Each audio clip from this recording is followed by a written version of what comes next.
Good morning and welcome to what's going to be an absolutely intriguing final day from Cheltenham College. The skies look a battleship grey in colour, and this will come into the thought process surely of the players here, because Gloucestershire need 60 odd runs to make Hampshire bat again.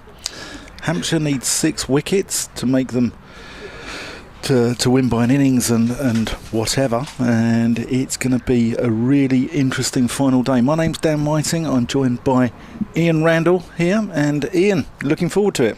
Yeah, morning Dan. 65 at the moment is the deficit for Gloucestershire, and I was just pondering as I drove into the ground today, was there a way in which Gloucestershire could set up a game where you've still got all the results that are possible? Now, we're going to depend on the weather here, but if they could bat to somewhere close to tee, the lead might be about 150, and then you could almost have like a really short chase. But to do that, Miles Hammond and Graham Van Buren have got to bat really well, and they've got to get some support from the middle order, and that's been the case at a couple of away games recently, and they haven't got enough. So I think it was at Kent and at Essex they were left with small totals to chase. And if you kind of put all the logic into today, and cricket is not a logical game, that might be where we end up.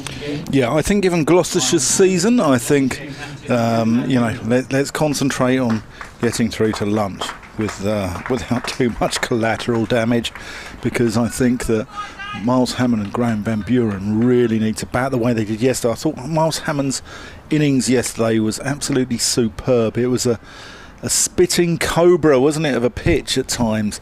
Barker's created a bit of rough outside when he's gone over and around the wicket. He's created rough on both sides. Dawson's firing it in there, and a few absolutely zipped up through. And I think we'll see a lot of spin today. But I thought that innings yesterday could turn around Gloucestershire's season, because I thought they showed a bit of character. I thought they showed a bit of heart, and it could well turn around Miles Hammond's career, because I thought that he actually knuckled down, he applied himself, and I really thought it was a wonderful knock. Anyway, he's going to face the first ball this morning from Kyle Abbott, and that goes through to the gloves of Ben Brown, and we're underway. I think the new ball scenario that you mentioned in our little preview video is important. It's 19 overs, so will we see Abbott and Abbas in those 19 overs? It could be that they'll start with Abbott and Fuller. Yeah. Then we'll see the spinners. Yeah. Unless nothing is happening. Then they might give them a bit of a short burst, but I don't think we'll see that new ball pair yet. Abbott in, and Hammond lets that go. The other scenario is the new ball, even when the spinners bowl with it, it turns quicker, it turns sharper, and it goes, it rags off, it rags sort of at more of an angle and more of a speed. And Jameson has to think here also. His big lead has been whittled down. And Hampshire still need to take 6 wickets, so they're quite defensive at the moment. They've just got a fairly orthodox field, just with 2 slips. Yeah, Fuller in. Hammond lets that one go. It is the concept of the start, though, isn't it? Hammond played well yesterday. He on his own admission, he made a poor choice when he was chasing Dawson in that first innings, and he got stumped. But he responded later in the day. He hit 16 fours and 2 sixes in that knock yesterday. Yeah. But despite all that, he's got to start again this morning. Well, I think Ryan Higgins also owes his side one as well. Here's Miles Hammond facing Abbott, who defends that into the onside I think quite comfortably. Did you not walk around the ground at tea yesterday, and a few people stopped you, as people generally do, and said, can you explain? And the answer was no, we couldn't. No, it's unfathomable. Drop us a line this morning if you're tuning in, and we had some wonderful scenarios yesterday. We had a Keith 11. Here's Kyle Abbott. Oh, and that's a flash outside off stump. That's a full shot straight away. Hammond needs to get his feet moving, but they weren't moving much for that. We had a Keith 11 yesterday. Delivery from a Kyle 11 might be a bit harder. Not too many Kyles. Yeah. But still, Vince and Dawson in the slips. And at the moment, the sky's actually quite bright to the college lawn end of the ground. A bit darker to the chapel end, but that's chiefly the weather that's gone. Abbott into Hammond, who drives handsomely to Mohammed Abbas at mid-off. That completes the first over. It's a maiden. Abbott's 1 for 35 off 9. And maybe let's have a Vince. Should we have a Vince 11? Vincent van der Bar? We are going to see Barker, are we? Well, that would be interesting if he was given the ball at this point, and he is going to be. So this might be a short burst, I suppose, from Barker.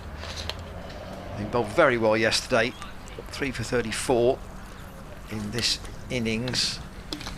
Got Ollie Price with the first ball of a new spell. I mean, again, Ollie batted well yesterday in the first innings, got a career best score, and then in the second innings got himself to 20, and then just having used the pull shot quite successfully and indeed repeatedly, was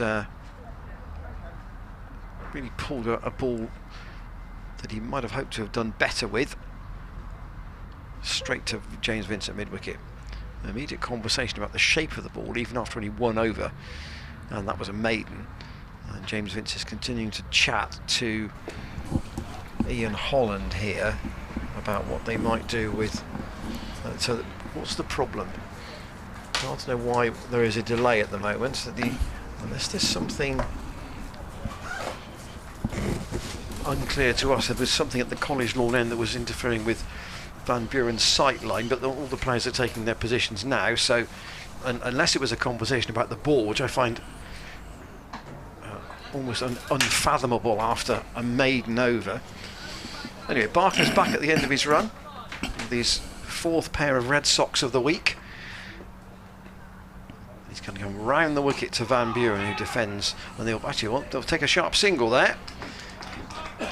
And quite rightly, Gloucestershire still have to think here that the closer they get to, and indeed when they get past the Hampshire total, it's just creating more problems for them. It's soaking up time, and Hampshire at the moment will still feel that they've got the game where they want it, but they've still got to finish the job.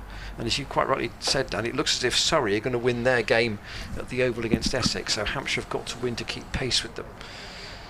Barker over the wicket to Hammond. That's clipped away. That's a nice shot off his pads. That will be 4 up towards the boundary at mid-wicket. Yeah, there were a few Hampshire fans in the marquee this morning, and they're confident they can wrap this up. And on balance, you would have said that optimism is pretty well founded, but yeah, there've been a couple of instances, and we spoke about this I think during play yesterday, that the game last year where they got foiled by Hashim Amla, that was at the Aegeus. Gloucestershire foiled them at the Aegeus as well.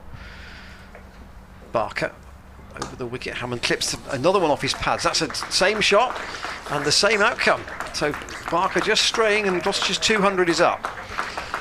Remember, they started 256 in arrears, and they're whittling away.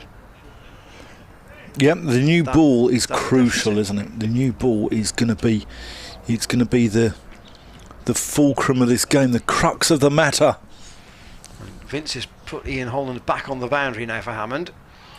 So there's a massive gap on the leg side. He can nudge a single almost anywhere he wants, because Abbott is quite deep at mid-on, and there's a deep square. So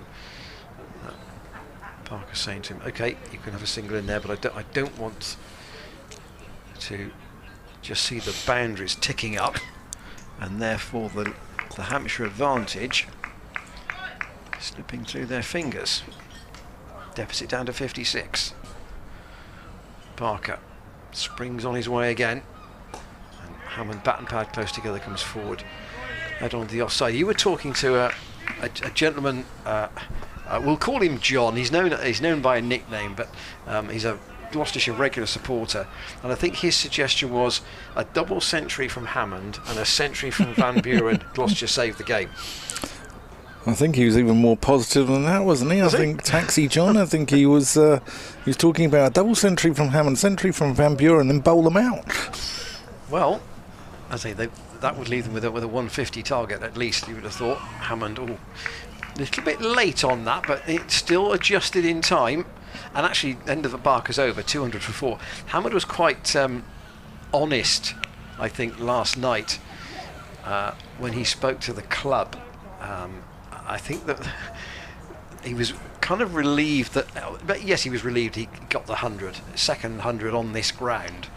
But I think the phrase he used was, "I had a stinker in the first innings, didn't I?" And I think he was referring to his own decision where he tried to charge Liam Dawson and got stumped, and then he enjoyed the duel in the second innings after that, because he was not afraid to use the reverse sweep against Dawson. No, it was the one, because Dawson, as I said, he was firing it into the rough, and it was the reverse sweep, then just down slightly to our left, square the wicket. So what was over point, or if you reverse it back over sort of square leg, and that was a superb shot. Abbott into Van Buren, who plays him square on the offside. And the other thing that Miles apparently said was that he thinks that a par score on this pitch is somewhere north of 350. So Okay. Hampshire did well to get where they got to in the first innings. Yeah. But if Gloucestershire could get to, well, they probably need to get more than 350 actually. But if they could get to 400, Yeah. well, we might be in for a late and exciting finish. Abbott into Van Buren. Battle of the South Africans there.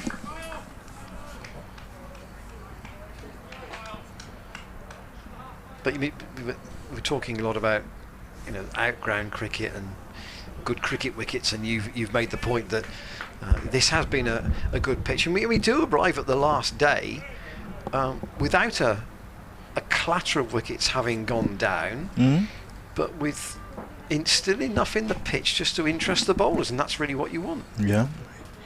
Here's Abbott. Van Buren squared up a little bit, plays that out to Gully, but he does. Even his defensive shots go into that region, don't they? But we've got an elongated day again today, haven't we, Ian? It's what's the timings of today? It's 104 overs, so we're back to effectively the timings that were set up when the adjustment was made on the first day. So lunch will be at 1:15, and they'll then come out for the afternoon session, which will be from 5 to 2 until 10 past 4. Kyle Abbott in, and Van Buren just works that one around off his legs. Felix Organ, and then in theory the doing last the hour fielding from 5:30, not from 5 o'clock, so 5:30 final hour. So if we are going to get a full day, then it will be a late old finish. And Gloucestershire, of course, with 2 days off. Then there is a Western Storm game here tomorrow, so the festival continues. Western Storm against South East Stars, and then the championship returns with Northants here on Monday. Northants also involved in a tense finish today against Lancashire. Abbott going around the wicket at Hammond, who plays that out to Mohammed Abbas. I was chatting with our good friend Ed Seaborn about Northants, and his point really about their season. And I remember that they were effectively, facing the same scenario that Gloucestershire were, adjusting, having come up in 2019. And he said that, the thing with them is that they've just, although their attack may be not the most penetrative, they've just scored many more runs than Gloucestershire have this year. That's what's kept them in matches. But in, big shout for LBW, not given.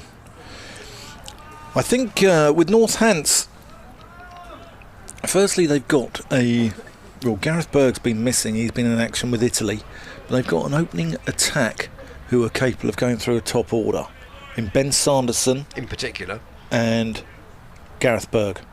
I think then behind that, Vasconcelos has just resigned the captaincy there, which was an interesting move. But behind that, I thought they've recruited very well. They brought in Ryan Rickleton, who might sound like a 1960 detective, but he's a South African, bats in the middle order, and he's got a couple of hundreds for them already. And he'll be looking to take advantage of this Cheltenham pitch. Also got a couple of handy spinners. Barker round the wicket, defended by Van Buren. The K team, Keogh and Kerrigan. I mean, Kerrigan obviously has been, earlier in his career, a very, very prolific wicket taker. You really felt for him when he had the yips at the Oval in that Test match. But it's taken a long time for him to sort of re-establish himself a bit in county cricket. But Northants have effectively given him that opportunity. And although Rob Key was more of a white ball bowler, I tend to think, but he's had some useful wickets this year. Barker ran the wicket to Van Buren.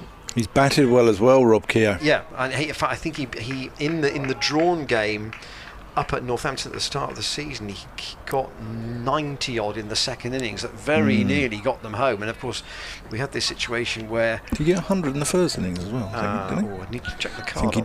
I think he did. But literally, you were into the last half hour, and both sides could have won. It was a really tense finish. He's been around a long time now, Keogh. I played against him when he was about 14, 15 years old at Dunstable. Barker around the wicket, and Van Buren again, solidly forward. And Gloucestershire could really frustrate Hampshire here, couldn't they? Yeah. And the more frustrated they get, it's where does James Vince throw the ball? And last year, just to go back again to the game here last year, they couldn't split a partnership. He threw the ball to Joe Weatherly, and Joe Weatherly got Tom Lace out, and that opened one end. Barker around the wicket.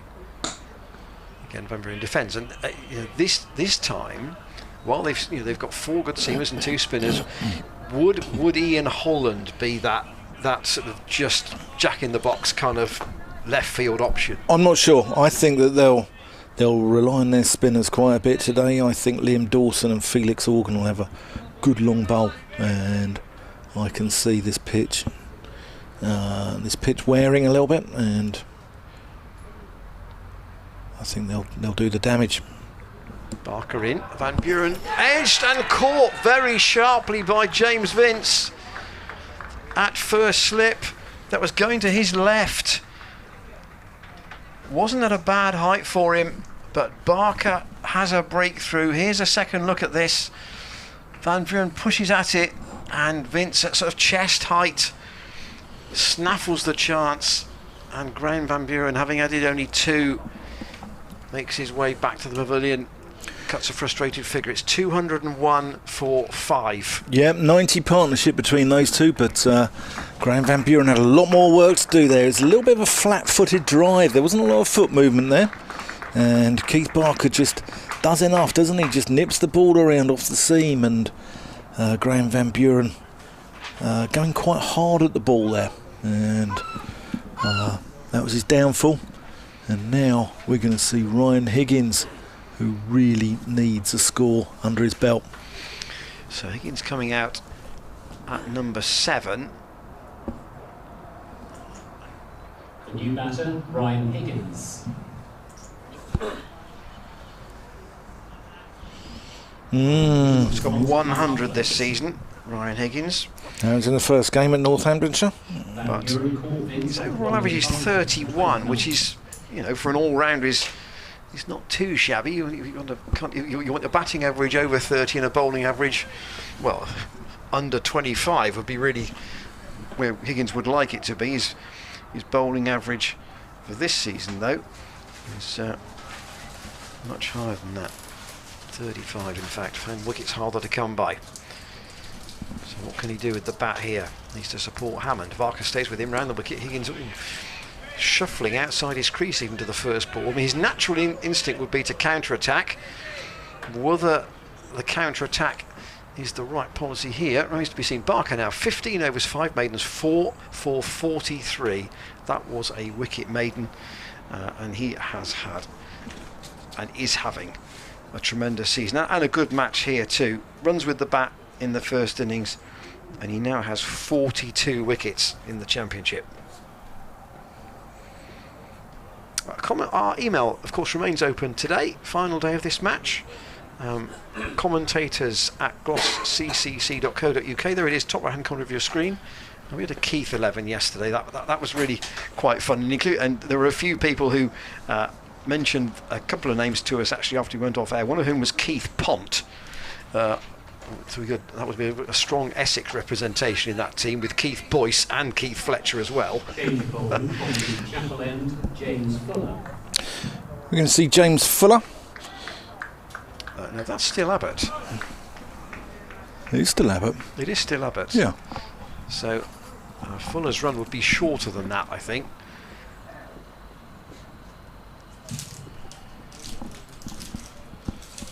Yep, he is Abbott. Abbott around the wicket. Pleasant drive there. Can only find Mohammed Abbas at mid-off. Lovely hum around the ground here. A smaller crowd than you might normally expect on a what is not a bad day weather-wise, but still there's enough interest in this game to suggest that it's worth being here today. Yeah.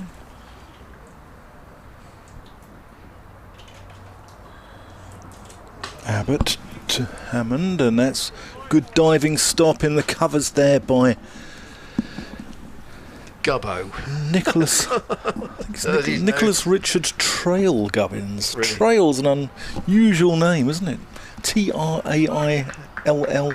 is it? Is there an E on the end? Would it not be pronounced as try, perhaps? Ooh. Well, he's a posh guy, isn't he? He's a posh lad. What's the definition of posh in your world? Salmon red shorts. Right. red trousers or posh. A pinky ring is posh.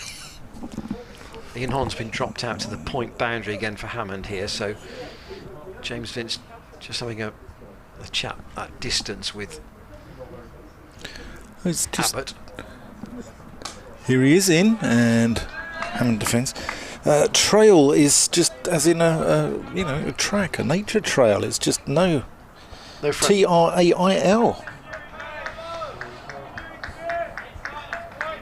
It's a. I've never heard of the name Trail. Have you? Could be a family name, could it? Could be. Yeah. Short of the number of Christian names of Chaminda Vars and Ebony Rainford Brent, though. Oh, Ebony Rainford Brent is superb, isn't it? Hammond leaves that one alone. You got any, Ian? You got any middle names? Yes, yeah. So I apparently, so I'm told, I was given my name because it's difficult to shorten it. Okay. I mean, some people do try. Yeah.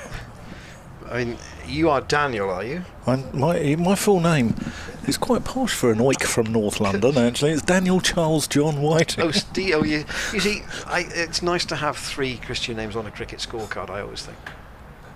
Abbott in. Hammond leaves that one alone. So, KWR Fletcher. Yeah. RGD Willis, etc., etc. Philip Clive Roderick Tufnell. Yeah, that's it. So Yeah. we could have a. What's your best 11 with 3 Christian names? RDV Knight, would he also be in there? Yeah. Geoffrey Boycott wouldn't get in because he's just Geoffrey. Yeah.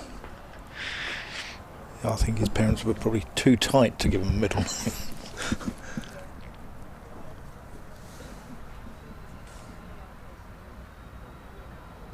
Abbott in, defended by Hammond. So what's your middle name? You've so- avoided that one like the Yeah, plague. I there. did a bit. Yeah, You so skillfully avoided, but I won't let you off the hook. There are so it's the same. It's the same name but a different spelling.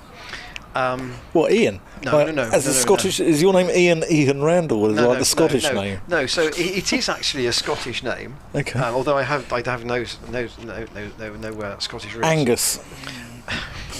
No. Murdo.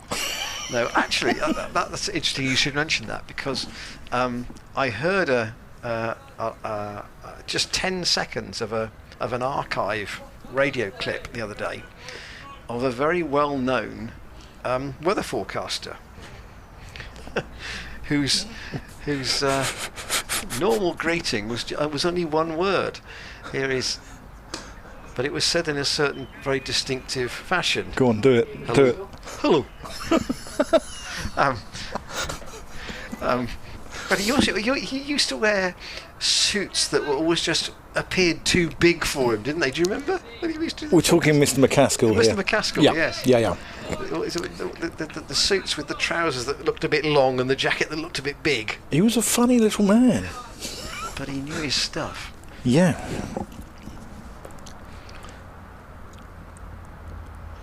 So, at risk of me, you've been like Michael Howard and me sounding like Jeremy Paxman here.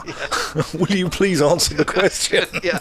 So we'll get there in a second. So it is Stuart, but spelt with a U, not an EW, as I always say. So okay. People don't get it wrong. But Stuart or Steward? Stuart.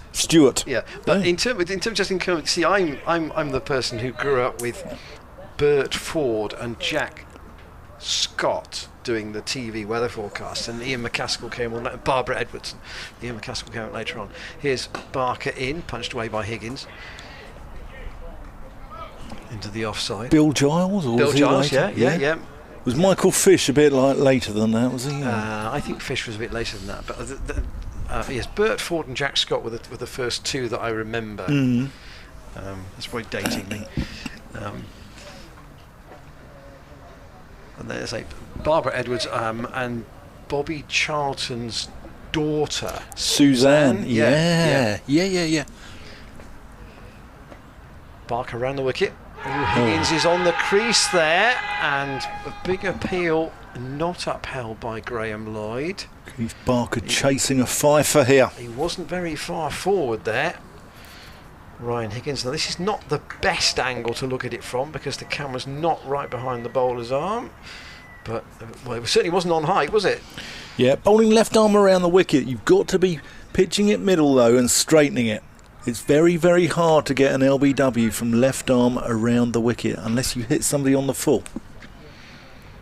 Barker, who bowled Dent with a Yorker yesterday, and that's shorter than that, and punched out of harm's way on the leg side by Higgins. Dent, I think, was just misjudged the length of that because the ball that bowled him just about hit the off stump, almost right at the bottom on the full. Yeah. Just deceived by the trajectory. Who's your favourite all-time weatherman then, Ian? Your favourite meteorologist? Wincy Willis? It can be a weather lady. Nudged round the corner by Higgins, who's off the mark. Or your modern day guy, as Thomas Schaffenacker type of chap.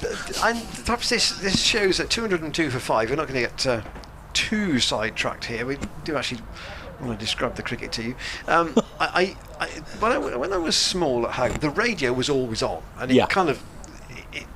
I much preferred if you offered me one or the other, I'd have radio every time. And there was a guy who used to do the forecast on the radio. I don't think I ever saw him on the TV, but his voice was very, very precise. He was a guy called Bob Pritchard. Ooh, never heard of him. Never heard of him. And he was a very familiar, voice in weather forecasts back in my youth. Kyle Abbott from the Chapel End. That's cut away by Higgins, and that goes down to third, and that's going to be 4 runs. Well, I think we'll be consulting the meteorologists today because there's a little bit of rain forecast here, isn't there? There is a bit, and when it's coming, varies depending on which app you use. We've had an email from Egg Bassett 1981. I met him yesterday. He's a lovely chap. Good to meet you, Dan, he said. Yeah. How was your Hungarian street food? Abbott Inn. And we say that because there are various outlets on the ground, one of which is one serving Hungarian street food. And when you brought that back to the marquee yesterday lunchtime, I described it as somewhere as a cross between a wrap and a pizza. It was, yeah, it was a hybrid. It was, I was expecting... And it was probably enough to feed about 5 people. I was expecting, a nice sort of bit of goulash going over there or something like that. And Kyle Abbott comes in and Higgins works him leg side. I think they're just going to get one. That's Ian Holland in pursuit there. Just keeps them down to 1. It was okay. The jalapenos were quite hot. Not as hot as the curry I had here. When was the curry? Not Monday? the curry here. I had a curry on... What was the really hot day? The first day, Tuesday, back in just south of Bristol where I stay. And that was seriously hot. It was a... Bad news for me then.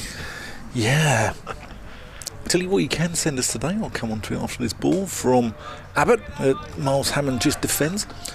Send us your curry cricketers.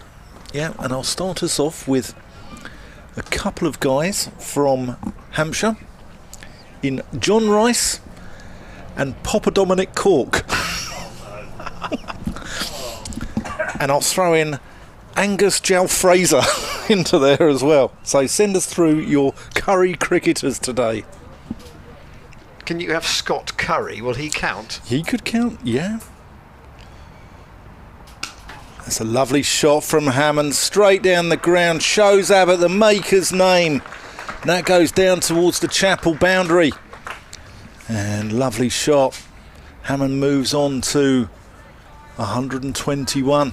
Well, that's as classical as anything he played yesterday. Gorgeous. Yeah. Absolutely stock still when the bowler runs in. Mr. Bassett, you can let us know what you think of the Hungarian street food, but just Kyle Abbott comes into Miles Hammond, and Ben, our PA announcer, has just given me Tim Bresnan. Oh dear. That's a good effort from Ben. Just to give you news of probably the most intriguingly poised other game, Hampshire have lost Josh Bohannon in their chase at Northampton, so they need 65 to win with 4 wickets left. So that could be a tense one. 213 for 6 they are. They're chasing 278. Here, Gloucestershire with Higgins taking quite a bit of the strike at the moment. Prepares to face a new over from Barker from the College Lawn end. And plays it into his pad. And even before Barker is reaching the crease, he's shuffling forward sort of 6 inches outside his crease, Ryan Higgins. Got any curry cricketers for us, apart from Scott Curry? Apart from Scott Curry. Well, see, I'm not a curry eater, you see, so I have to think about that. You know me, spicy food just does not sit well. But in and off his hip from Higgins, and to Fuller, I'm sure we will see shortly for a single, so brings Hammond back on strike to 121 to Miles Hammond at the moment.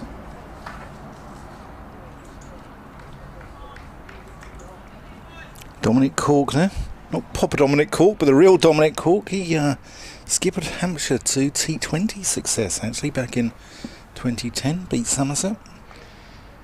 Hammond only 2 short of a career best here. He's now only 1 short. That 100 he made at Bristol back in 2018 was 123 not out in a drawn game. He's now on 122. So another potential landmark for the Cheltenham-born left-hander. And I think John Rice was part of that famous Mike Proctor hat-trick, wasn't he? He was, yeah. Yep. Barker around the wicket. Higgins again defends. Just a reminder of the rest of the Gloucestershire batting after these two. Zafar Gohar almost certainly due in next. And then Tom Price, Zach Chappell, Josh Shaw. But still at the moment, Gloucestershire in a deficit situation. And with the new ball around the corner, 43 is the deficit at the moment. I can see Ben's mind whirring away there for Curry cricketers. Barker around the wicket. Higgins took the right hand off the bat there. Played it again, dead weight. Out on the leg side. Have we had any come in yet, James? Yeah. Not yet. Dan mentioned that Higgins 100 earlier in the season. That was on the third day at Northampton, where Gloucestershire again were kind of behind the game but pulled themselves round. And Higgins again defends against Barker. It's a day of kind of, it's a phrase coaches often use, but taking responsibility, isn't it? Don't leave the job to somebody else is kind of will be the tone, I'm sure. And Abbott's had an initial burst from the Chapel end, and now there will be a change, and we're going to see Dawson as Hampshire just work their way towards a position where the new ball is due. They don't want to overwork their quicker bowlers with a soft old ball. And Higgins had got 139 in that second innings at Northampton, in that game that Gloucestershire ended up drawing. I think Northampton were 8 down from memory, but comparatively close to their target. So it really was a question where, you know, all 4 results might have been possible very, very late. In the end, I think Northampton said, we don't want to lose the opening game against somebody who might be, you know, in the bottom half of the table with us, so we'll take the draw, thanks very much. They're probably right on both counts. Yeah, but I mean, yeah. they've done. I say they've done well. They punched above their weight. Yeah, done really well. Liam Dawson from the Chapel end, looking to fire it into that. Maybe Keith Barker's created a little bit more rough this morning, and he'll be looking to fire it in there to Hammond, who watchfully defends. For the keeping one eye on the weather there, there's 30% chance of precipitation at 12 o'clock. 30 at 12. 30% at 12. It's got a... Hold on, Dawson. Oh, and that's well bowled. Tosses that slightly higher. Hammond goes for a full-blooded drive and misses it. Perilously close. I think they're hedging their bets on that 12 o'clock one, though. It's got to be said. Dawson in. Hammond punches him into the offside for 1 run. I mean, when you've got a cloud with a sun and a singular drop of rain coming out of it, I mean, that's what I call, you know... That's a bit of everything, isn't it? That's an each-way bet, isn't it? And then 3 o'clock, 80% chance.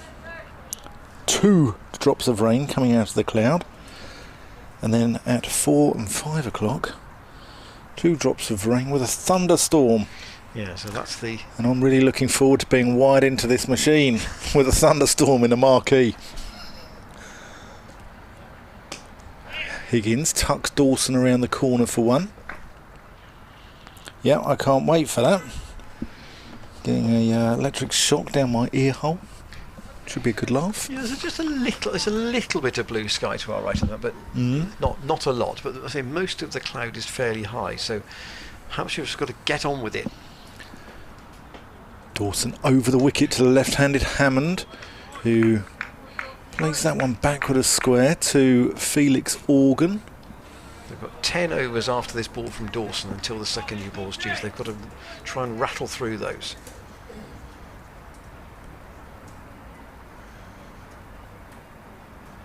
Dawson to Hammond. That's defended. 2-1-5 for 5. Miles Hammond 123. Ryan Higgins is on 8. Liam Dawson none for 55 off 23. Keith Barker 4 for 46 off 17.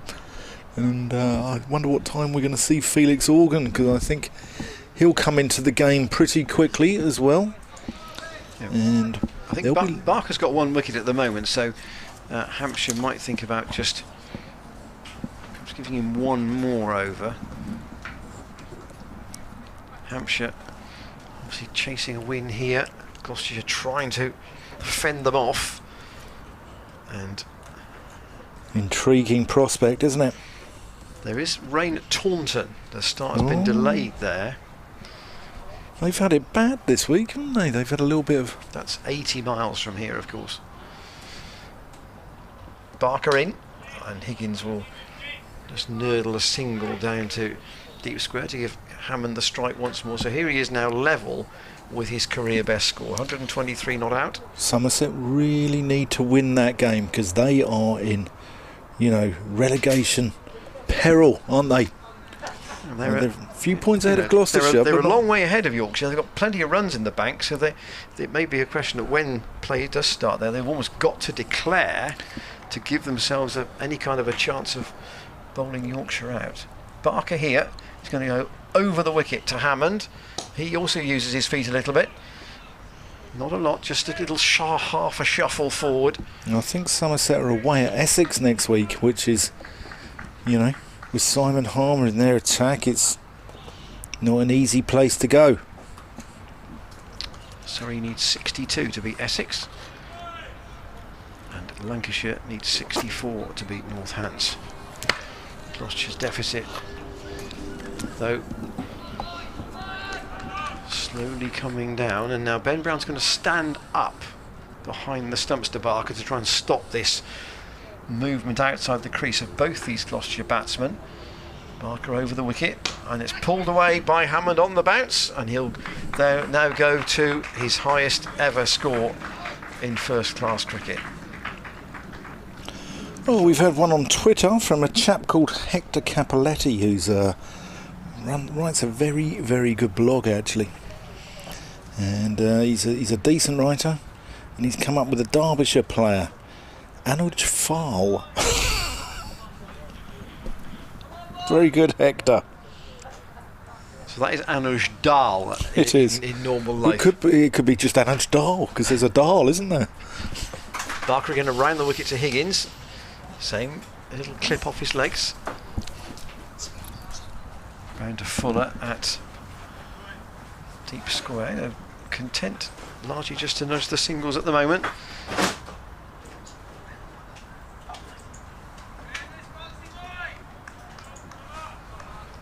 Thomas Farrell on the email says, what speed do you think Keith Barker is bowling at, roughly, and is there any reason why the cameras are slightly off centre? Well, the second one is easy, because they can't be literally behind the sight screens here at Cheltenham. Got to be at ground level. Barker in, and Ben Brown takes outside the off stump. Yeah, the advantage at Bristol obviously is that the whole structure of the ground is different. It allows the cameras to be higher up. Here at Cheltenham, we're on an outground. It's basically a school playing field. It's a college playing field. Therefore, the cameras have to be at the side of the sight screens, and that's why they're not directly behind the bowler's arm. And Keith Barker's pace.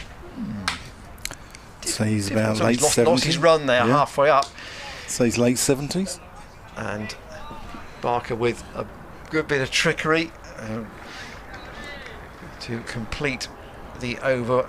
Stops the ball with his foot and does a bit of juggling, going back to his old days at Rochdale as a footballer. 218 for 5, Gloucestershire, and some people with 3 Christian names in our team.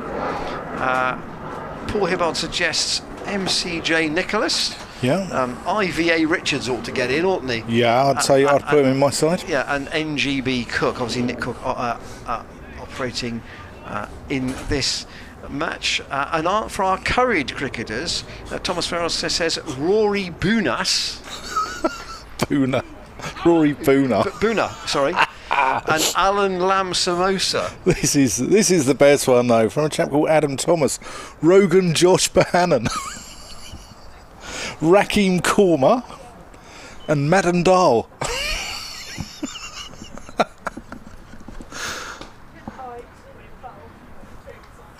Keep them coming. Commentators at glossccc.co.uk. That's meant to be Madan Lal, of course, the World Cup winner with India. Dawson into Higgins, who defends that one, into the offside.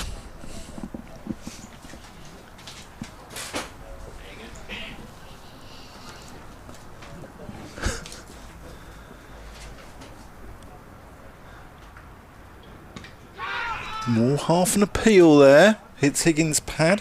I think there might have been quite a cry. Catch it there, just in case there was a little inside edge. Gobbins is at short leg. Dawson into the stumps, and Higgins plays it out to long off. We've had another one from Ben, and you're listening to Ian Randall and me, Dansack Whiting.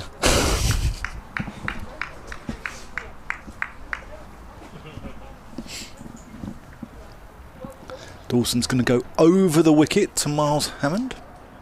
Oh, and he's got a little feather on that one.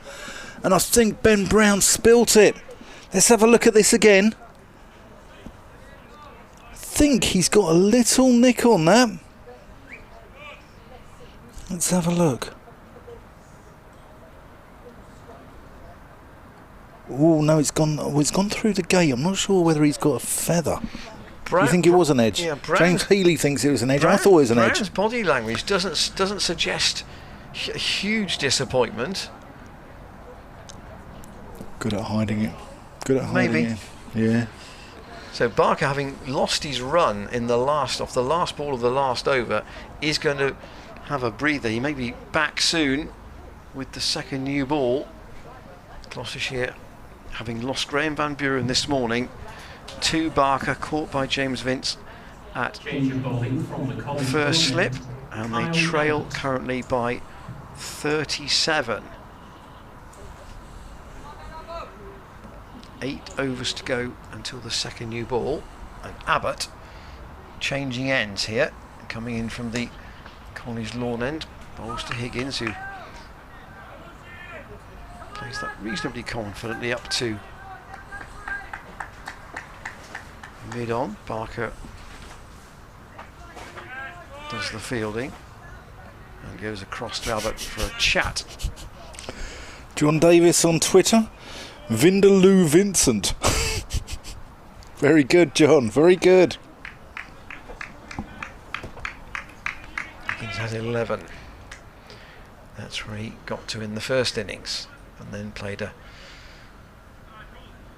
extravagant shot with no connection. And it's gone to a short mid-wicket again with just the one slip. Abbott in, and Higgins again used his feet to come outside the crease and get a long way forward. I wonder if Ben Brown feels he can he or could he stand up to Kyle Abbott? Do you think that would be bold, wouldn't it? I mean, if he trusts his bowler to bowl one side of the wicket, then yeah, that's the key thing, and he clearly trusted Barker to do that. Yeah, he certainly did. Staying back at the moment though. Abbott into Higgins. Oh, that's well played. It was off the splice, but he almost took his hand off it. Yeah, that's hopped a little bit from just short of a length and taken the splice. Higgins taking one hand off the bat. He played it well actually, and the ball went downwards. Just that extra sort of nip from Kyle Abbott creating that. Donald at mid-off, Barker at mid-on. Hampshire trying to squeeze the scoring rate as well as take wickets here. Higgins again to Barker. It's a balanced field between saving runs and trying to It's 37 behind. get the breakthrough. I say saving runs, it's kind of drying up runs is probably a better phrase to use, because they know if Gloucestershire get their noses in front, then just the balance starts to tip. Up it in once more. Higgins again doesn't play that with any great force, and again it goes up to Barker. So these three almost having a game on their own at the moment. But I don't know what Higgins' mindset was in that first things when he came out yesterday, trying to almost counter punch. But here it's at the moment it's much more circumspect. Abbott, straight approach, and Higgins again a long way out of his crease, and he would get back past Barker. No, he won't. A good stop from the Hampshire opening bowler, diving to his right, and the end of a maiden from Kyle Abbott. 13 overs, 1 for 45. His figures have actually been quite lightly bowled in this match, and hasn't been as heavily used as might have expected. I'm sure Mohammed Abbas we probably won't see now until the new ball is due. No, I think we'll see I wouldn't surprise me if Felix Organ has a little bowl as well. Maybe just come around the wicket to left-handed Miles Hammond and see if there's any purchase out of the pitch there. 219 for 5, so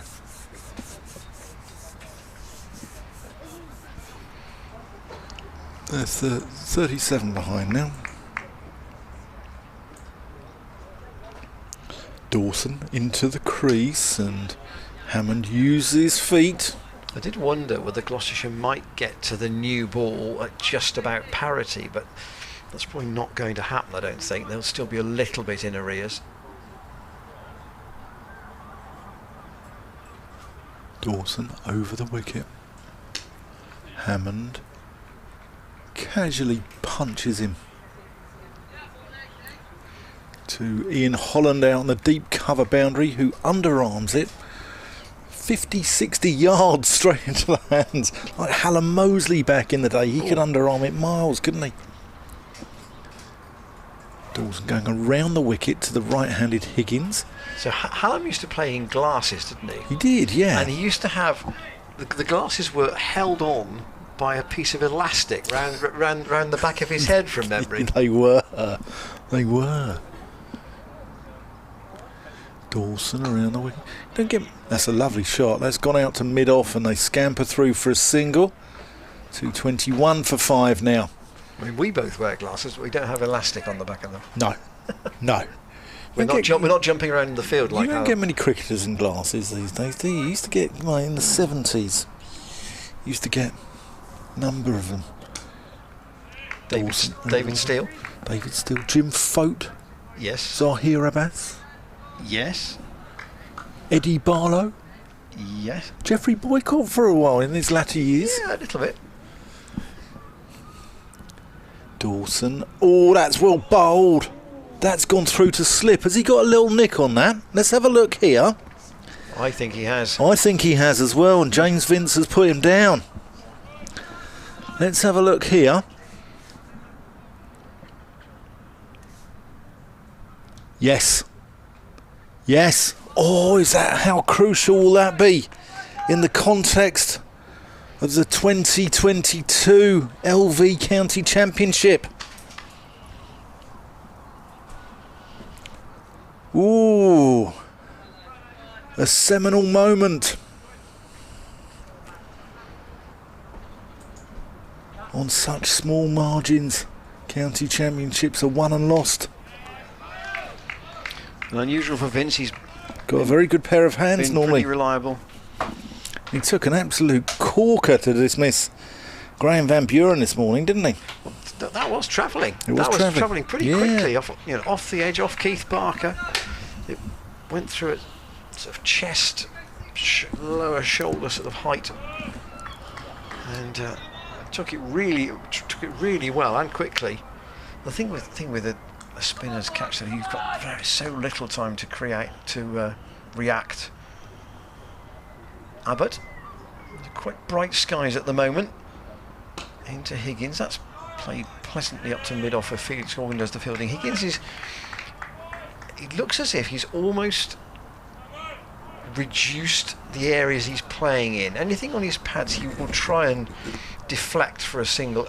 Other than that, he's playing in the V. Nothing else. And that's probably because Abbott isn't giving him any freebies here, but he's not trying to be too expansive. Mid-on and mid-off are getting a lot of fielding practice. 221 for 5 as Abbott comes past umpire Lloyd, and that is the one that's just on the pads, which he's able to flick round to Mohammed Abbas down in front of the main scoreboard.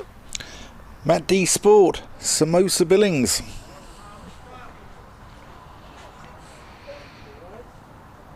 Very good. Keep them coming. Can we almost say the sun is out, do you think? Oh, pushing it, mate. Yeah, go on. Just a slight shadow from the sight screens onto the outfield.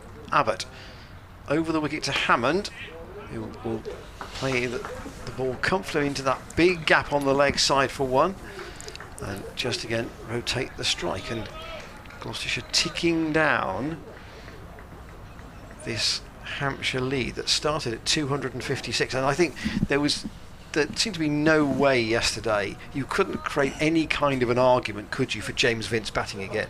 No. At that stage? No, he's done the right thing. It's just, Miles Hammond's batted very well. Yeah, and he probably knew that somebody was going to get in. Here's Abbott to Higgins again. That's past Barker this time, and that will go all the way for 4.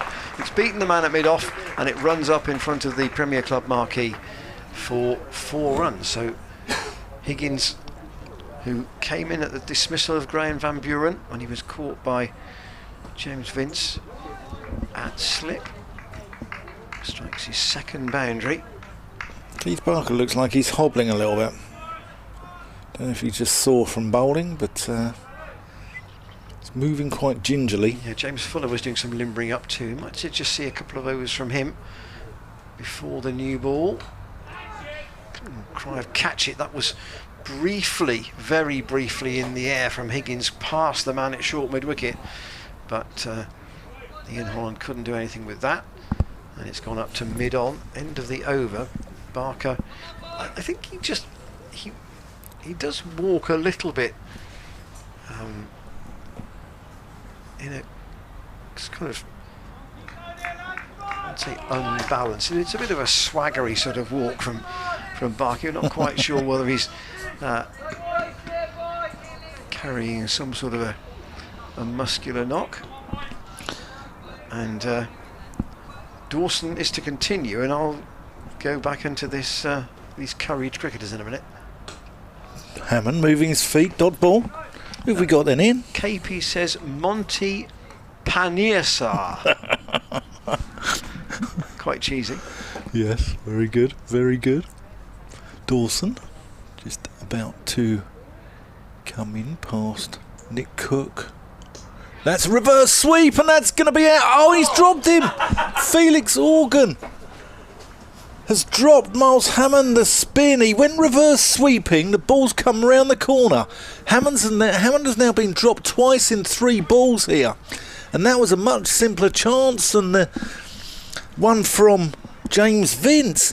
But there was spin. It was wickedly spinning in the air. And Organ has put down what was quite a simple chance. Hammond needs to knuckle down again, start again, because this game is not done by any stretch of the imagination. Long way to go here. Dawson. Higgins cuts him back with a square. That's not going to improve Dawson's mood. And that goes away for 4 runs. Oh, Ian. Well, you could just see from Felix Organ's reaction that looked, the ball was spinning, I get that, but in terms of trajectory and pace of catch, that's probably one of the simpler ones I've seen dropped by a first-class player. Yeah. At this level, At this level, it was a sitter.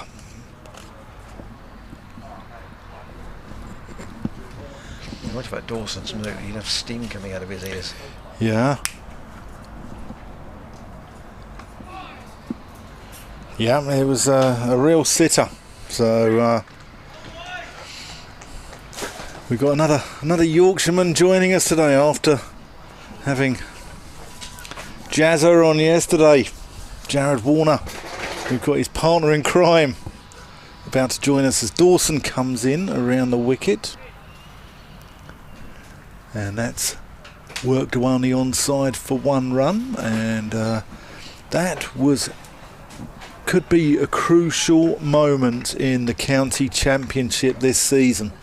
If Hampshire don't win this game, and Miles Hammond's still there at the end, I don't want to say Felix Organ's just dropped the county championship, but it was a pretty simple chance at this standard of cricket.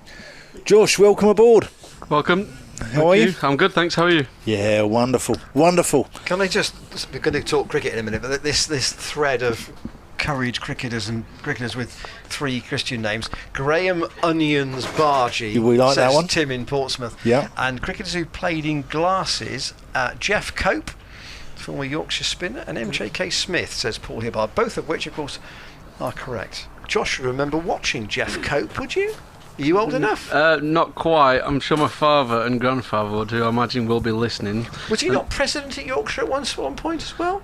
I'm going to go along and say yes. I'm unsure on that question. Potentially. We will check on that. Josh, do you see that the 2 drops there? I saw the one at Backward Point, yes, which it looked fairly comfortable, but no catch is easy, as we all say. But yeah, it did look fairly easy, and I think Hamo was nearly halfway off the field, and the lads were getting ready to get the pads on. But that could be the bit of luck we need potentially. Yeah. At this standard, you'd have been disappointed if you'd spilled here, wouldn't you, Josh? Yeah, absolutely. So James Fuller is coming on with 4 overs to go, I think, until the second new ball is due. So his first bowl in this innings, and up to mid-off, where it's fielded by Kyle Abbott. I think Miles said last night, Josh, that he felt that sort of a par score on this wicket was probably somewhere north of 350, and you'll need all those. Yeah, I think going from the first innings, I think we bowled really well. Them to get 450, I think we bowled better than that. And then certainly batting in that first innings, I think we... Fuller in and played into the ground by Higgins as a sharp single, but Hammond answered the call. We batted fairly well, but obviously not good enough to get close to them at all. But Hamo has definitely shown that if you stick around, it's a good wicket to bat on. There's always going to be a bit of movement there, but it's very good to bat on, and Miles has shown that. So hopefully he can carry on, and Higo, now getting himself in, can follow suit as well. George, last time I did a bit of commentary with you was at Northampton away, and you were bemoaning the fact that all the Bradford City players had got all the best rooms in the hotel. You've got a better standard of room now you're up here in Cheltenham? Yes and no. Fuller in. Hammond works that from probably just outside. He's off stump actually, into the leg side, and Ian Holland again does the fielding. 2:35 for 5. Certainly not on that first night when it felt like I pitched a tent in a sauna. It was very warm conditions on the first evening, but it seems like we've now got a tennis team in there as well. A whole bunch of tennis people have rocked up. But now the Hilton that we get up here is very nice. Yeah, it's very good. They are good to us up here, to be fair. Fuller in his first over into Higgins. He's played that shot before, off his pads down towards Mohammed Abbas, who's in front of the scoreboard. They'll take one, and his throw from fine leg is applauded by Ben Brown. And we're having curried cricketers today, so we've got people like Popper Dominic Cork, Angus Jowl Fraser, we've had Monty Paneersar in, Alan Lamb Samosa, Samosa Billings. So if any of those occur to you during your commentary stint, please feel free to come up with them. All right, okay, I'm usually no good with this sort of stuff, but I will have a think. Fuller back at the end of his quite lengthy run. Hammond waits for him and pushed out onto the offside. What would your defence be, if any, of Felix Organ spilling that catch? Was it the fact that the ball was spinning in the air? I mean, on trajectory of the ball and the pace of the catch, it didn't look too hard, did it? Yeah, I think the spin on the ball and also the fact that he may have thought it was just going to loop over his head, they are quite hard, to be fair. When you get a reverse sweep, you don't know whereabouts it's going to go. Fuller into Hammond. Well, that's gone through the gap between first slip and gully and down to the boundary for 4. And Gloucestershire edging ever closer to this Hampshire first innings lead. 4 more to the total, 240 for 5. And taking the runs against the old ball is what Gloucestershire have to do, because the new one's coming. Absolutely, I think this is a key stage for these two. These two can stay in now and get through this new ball period when it does come. I think that'll put us in a great position moving forward into this game, and then hopefully we can edge a lead somewhere, potentially leading into the back end of the day. How pivotal do you think the new ball will be in this game? With Abbott, Barker, Abbas. Yeah, I think it's shown this morning that Abbas, I've not really watched too much, to be honest, but I don't think Abbas has bowled, and Barker didn't really seem to bowl a very long spell. Yeah.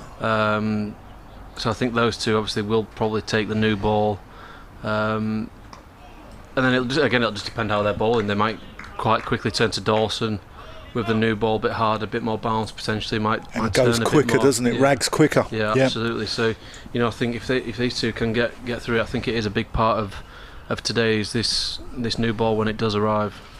Dawson just bowled the first one, which was defended by Ryan Higgins, out to Keith Barker in the covers. Barker's not moving that freely, it's got to be said. Dawson around the wicket. Higgins, nearly a little bit of indecision in the running there. Higgins just plays it onto the onside, and Hammond backing up quite a long way down the pitch. Last thing Gloucestershire need here is a run out. Sky's just darkening a little bit. Dawson around the wicket. Higgins plays that one back to him. Dawson doesn't even move, and it goes out to long off for a single. We've got bizarre single. You've got Dawson's figures on your screen. Yeah. 0 for 65. Yeah. He's only bowled 3 maidens in 27 overs. So Gloucestershire have found a way just to keep the scoreboard ticking against him. Yes, there's been a couple of chances gone down, but yeah. That's whipped by Hammond, and there's no one there. That's going to run away down to the boundary, and that's 4 runs. Hammond moves on to 136. I think just going on to what you said there about Dawson, we've taken the positive option. I think all season it's not quite worked for us, but we've been looking for the positive option no matter who we've come up against, and I think that's shown here with Miles. He's been very, very clever on the shots he's played, even yesterday. I think it's quite easy to let people settle. Dawson to Hammond, who goes for the positive option, as Josh Shaw says, and plonks that one over long on for 6. Again, that could have quite easily been commentator's curse straight in the air, but that was commentary genius there, Josh. Yeah, we'll take genius. Yes. Even last week against Hampshire, it didn't quite work. Yeah. But our chat was to take the positive option and not just let somebody like that settle and get even more confidence. Dawson over the wicket to Hammond, and that's a little nick behind. No, Ben Brown was interested there. We spoke yesterday with Jared and Ian and myself about Miles Hammond's strengths is also his weaknesses, his positivity, and we saw, we've seen an innings like this today, and yet we saw him get stumped yesterday. Does Dale give you the freedom to go out and play positively? Is that the sort of the theory in the dressing room? Is that the mantra? Yeah, absolutely. I think that's the case with every. But your strength can also be your biggest weakness. If you like to drive and then you're looking for a driver every time and you keep getting out caught behind, you're going to look at that and say, well, that's my best scoring option, but I keep getting out, sort of thing. Yeah. So it's still taking the positive option. And you got to, at the end of the day, you're a batter. You are going to get out. You're not going to go your whole career without getting out, so you've got to accept the fact that you will get out potentially playing your favourite shot. or the way you want to play. It was definitely mine in club cricket. I got a lot of runs with the cup, but then half get caught in the gully a lot as well. So. Yeah. So after 79 overs, 78 overs, Gloucestershire are now only 5 runs in arrears. And James Vince has got some thinking to do here. We've also got one for the question you asked earlier, Matthew Lambooner. Oh. Fuller into Higgins. I think that's all you're going to get from me, I think. Love it. On that one. Love it.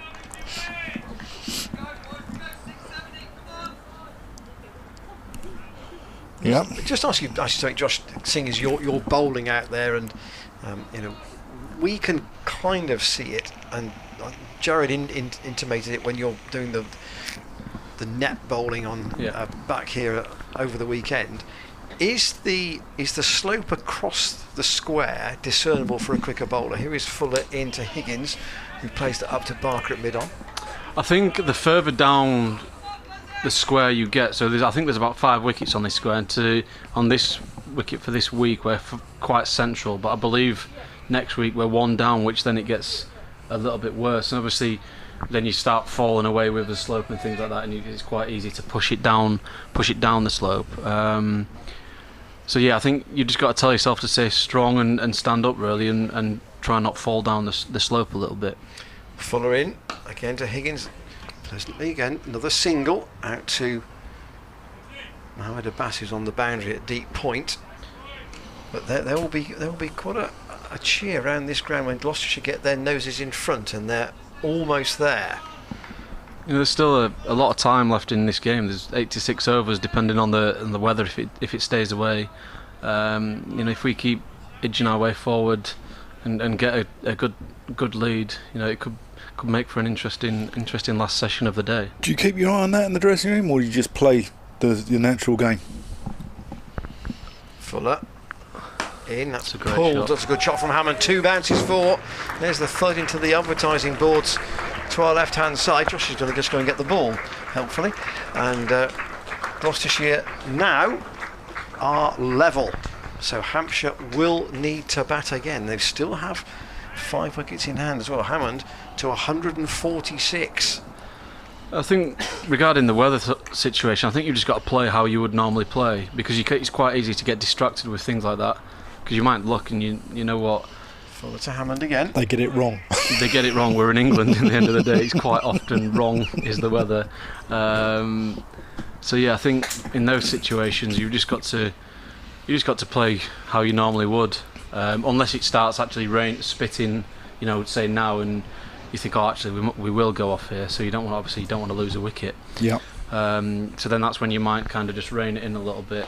But no, I think, especially in these situations, you've just got to bat. You can't think about we've got to defend all day. We've got to bat all day. You still got to try and score, because if you're not looking to score, then you lose a wicket. You're back in the same place you were 2 hours ago when you've only scored 50 runs. Yeah. And now, as you quite rightly say, effectively it's almost like a 1 innings match, because the scores are level, and it's with 80 overs to go. How far can Gloucestershire push it? If Gloucestershire could bat for 50 of the 80 overs, even if you're bowled out at that point, the chances are you've still got something to work with. Yeah, we've got, like you say, there'll be a big enough lead there that might entice them to have a go.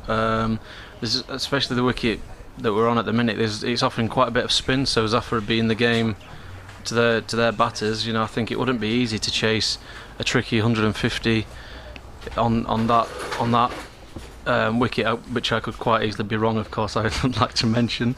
But no, I think it would be very tricky, and if we can manage to get in front, it would be a good last session. So fingers crossed we keep going and the weather stays away. You're listening to Gloucestershire Cricket TV with Ian Randall, me, Dan Sack-Whiting, and Rogan Josh Shaw. So, I don't know where that Courage Cricketers conversation came from, actually, but anyway, it's gave us some interesting content.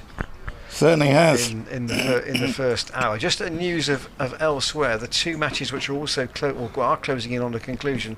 Lancashire need 50 to beat Northants at Northampton with 4 wickets in hand, and Surrey need 26 to beat Essex with 3 wickets in hand at the Oval. So that game approaching its conclusion. Rather less so at Northampton. That's still balanced a bit, particularly after Bohannon's dismissal this morning. Here's Liam Dawson. He's going to come around the wicket to Ryan Higgins. Do you think if he gets him out, do you think he'll see the same celebrations as we saw in the T20, where he ran off down to the marker lane stand with his fingers over his lips? I mean, he does like a bit of a celebration, as we saw in the first innings. So yeah, nothing would surprise me, I don't think.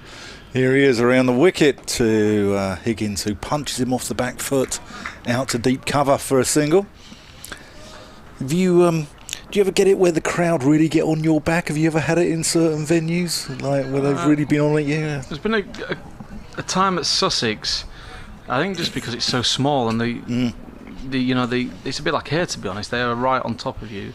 Dawson over the wicket, played down, and Hammond. Barker misfields there, but they don't take a single. Yeah, I don't really tend to pay attention to the crowd. I think I like to have a laugh. If somebody shouts your name, you have a look and smile and wave. But then you've got to try and interact. Otherwise, you do then start getting a bit of abuse. So yeah. The sooner you interact and have a bit of a laugh, the better, really. I know Miles doesn't like to interact, and he's been on the end of a few barrages a couple of times. Here he is defending Liam Dawson. So just to pick up on that, is he one of the quieter ones in the dressing room, or does he take part in the banter as much as anybody else? Yeah, he does take part in the banter, but as soon as he crosses the white line, I think the two... Dawson, he moves his feet there, just nudges it past the short leg for a single. The two batters at the minute, Higgins and Hammond, are both polar opposite when they cross the line. Higgins kind of comes into a different beast, and Hammond then doesn't really say much in the field, whereas Higgins, he's not extrovert, not scared. So, but each their own. Yeah. Funny old game. Dawson around the wicket. Higgins drives him towards Keith Barker, and they've gone into the lead. So there's 85 overs remaining in the day. Gloucestershire 258 for 5. Miles Hammond 3 shy of 150. Ryan Higgins on 27. James Fuller's going to bowl his 3rd over of the innings. And we were speaking about lunches yesterday, and obviously Lord's is up there as the best. Where else is good in your book? The new ball has been taken. We'll come on to that in a minute, because Keith Barker's going to take the new ball. And this could be crucial, couldn't it? Let's have a look how this goes. And we're expecting to see probably Mohammed Abbas at the other end. Would you bowl Mohammed Abbas if you were James Vince right now? I think so, yeah. I think obviously he's well known for his bowling, especially new ball bowling, and he's that accurate, stump to stump, a little bit of nip here and there. So I think you'd be pretty silly not to bowl him at this stage when you need to take wickets. So yeah, I imagine it will be these two for 4 or 5 each, potentially, depending how they go, and then I think Dawson will be the one to follow one of them at whichever end. Here is Keith Barker then with the second new ball into Hammond, who is presumably still going to persist with just using his feet to shuffle forward outside his crease. Barker a chat with Graham Lloyd. I don't know whether there was a discussion about the light before the taking of the second new ball. It's just got a little bit duller. That little bit of bright blue sky we had to our right is no longer there, but the umpire's happy at the moment that the quicker bowlers can be on. And here is Barker again to Hammond.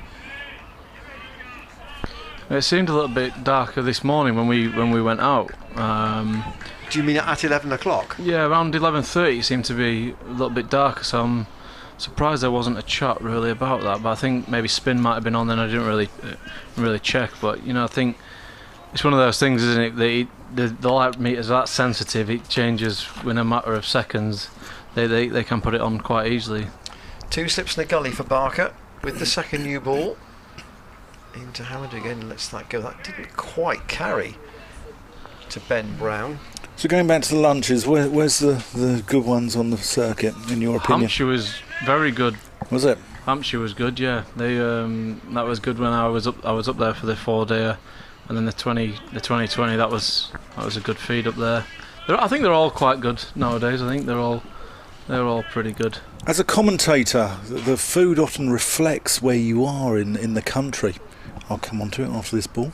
Barker in again to Hammond, pleasantly played up to mid-off, fielded by Organ, who, well, he dropped Hammond on 127, and he's still there, 147. Because Bristol's quite an edgy place, and often we have things like lamb tagine and couscous, and it's quite an edgy place. And I went and did a little bit of work for Essex earlier, and I got a voucher for cheeseburger and chips. So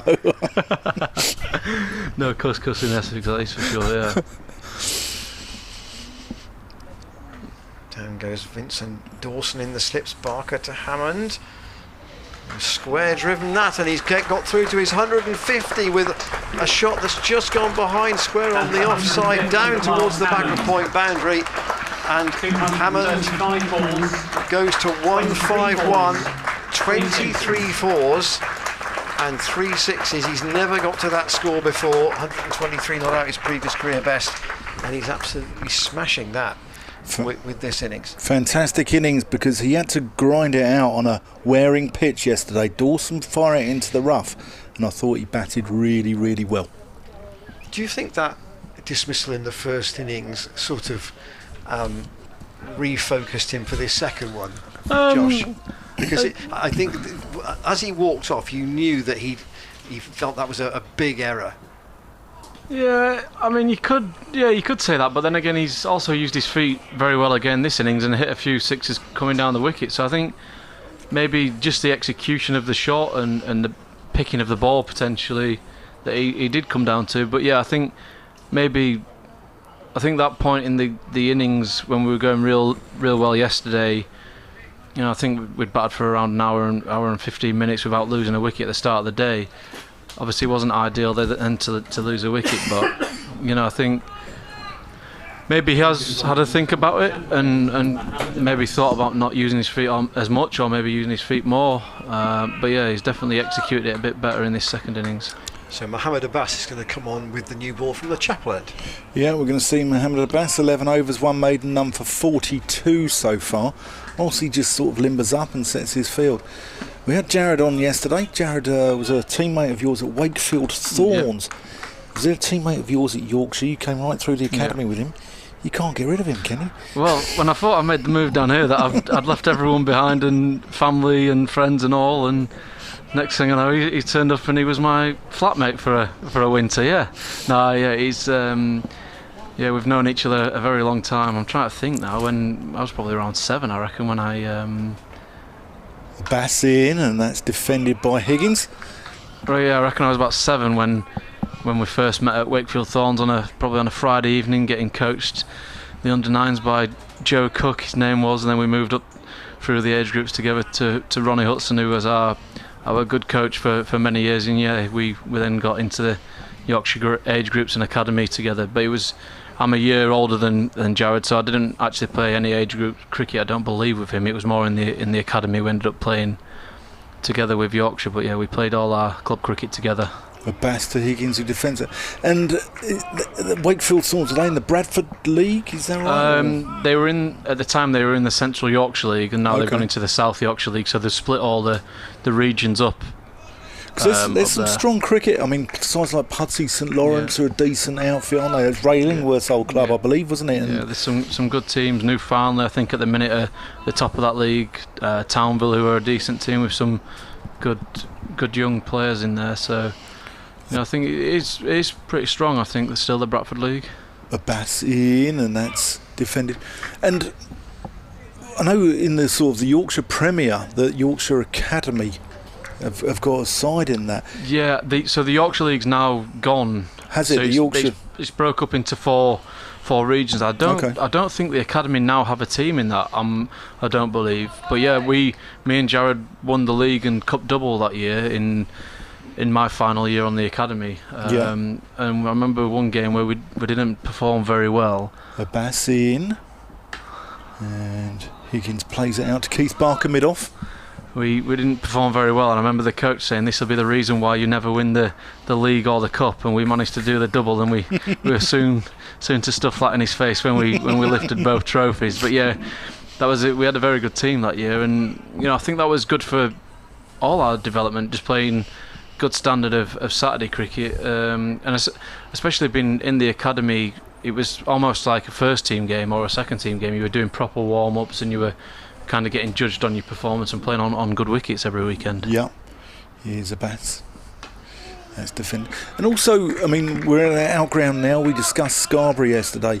Have you played at sort of some of the Yorkshire outgrounds, Bradford Park Avenue and Ackland Park at Middlesbrough and St George's Lane, Harrogate? They're good. I played at Harrogate, played at York, played at Scarborough. Never played at Bradford Park Avenue, but I've got a feeling they're going to go back there pretty soon. Are they? Good. Because they're doing a bit of training there at the moment, so I imagine potentially in a couple of years they might go back and play a game there maybe. It's got a lovely pavilion there, isn't it? I've never been up there, but my dad certainly will have played there, I imagine. It's probably one of the stories he told me where I kind of switched off when he probably got 4 wickets for no runs and probably got 20 odd with the bat, as he would say. That's a maiden from Mohammed Abbas. And I mean, what's your favourite outgrounder out on the circuit? Scarborough? It's a toss-up between Scarborough and here. Yeah. I love playing at Cheltenham. It is one of my favourite outgrounds, but here in Scarborough would be my favourite outgrounds. It's just you get a good sort of energy when you turn up here. You base camp for 2 weeks of the summer, and it's a good place. The marquees on an evening we go out into the marquee after every day's play if anyone does well, and just the place itself, Cheltenham's a lovely place. So yeah, I think we all love and enjoy being up here, that's for sure. Here's Barker starting a new over into Hammond. Ooh, he pushes at that. That one may have just gone away off the seam, taken by Ben Ryan. Just to complete that academy loop, who was in that squad then that you remember? Has anybody else gone on through to play first class from that group you were in? I think pretty much everyone went and played. So Will Rhodes, now the captain at Warwickshire, was our captain. Myself, Jared. Barney Gibson was there, I think he was the youngest ever first class player. He was a wicket keeper. Barker in again. Hits Hammond. It's probably on too high, I would have thought. There was an enthusiastic appeal, unsurprisingly, from the Hampshire slip corner. Probably lower than Zach Chappell's in the first innings, but let's not go there.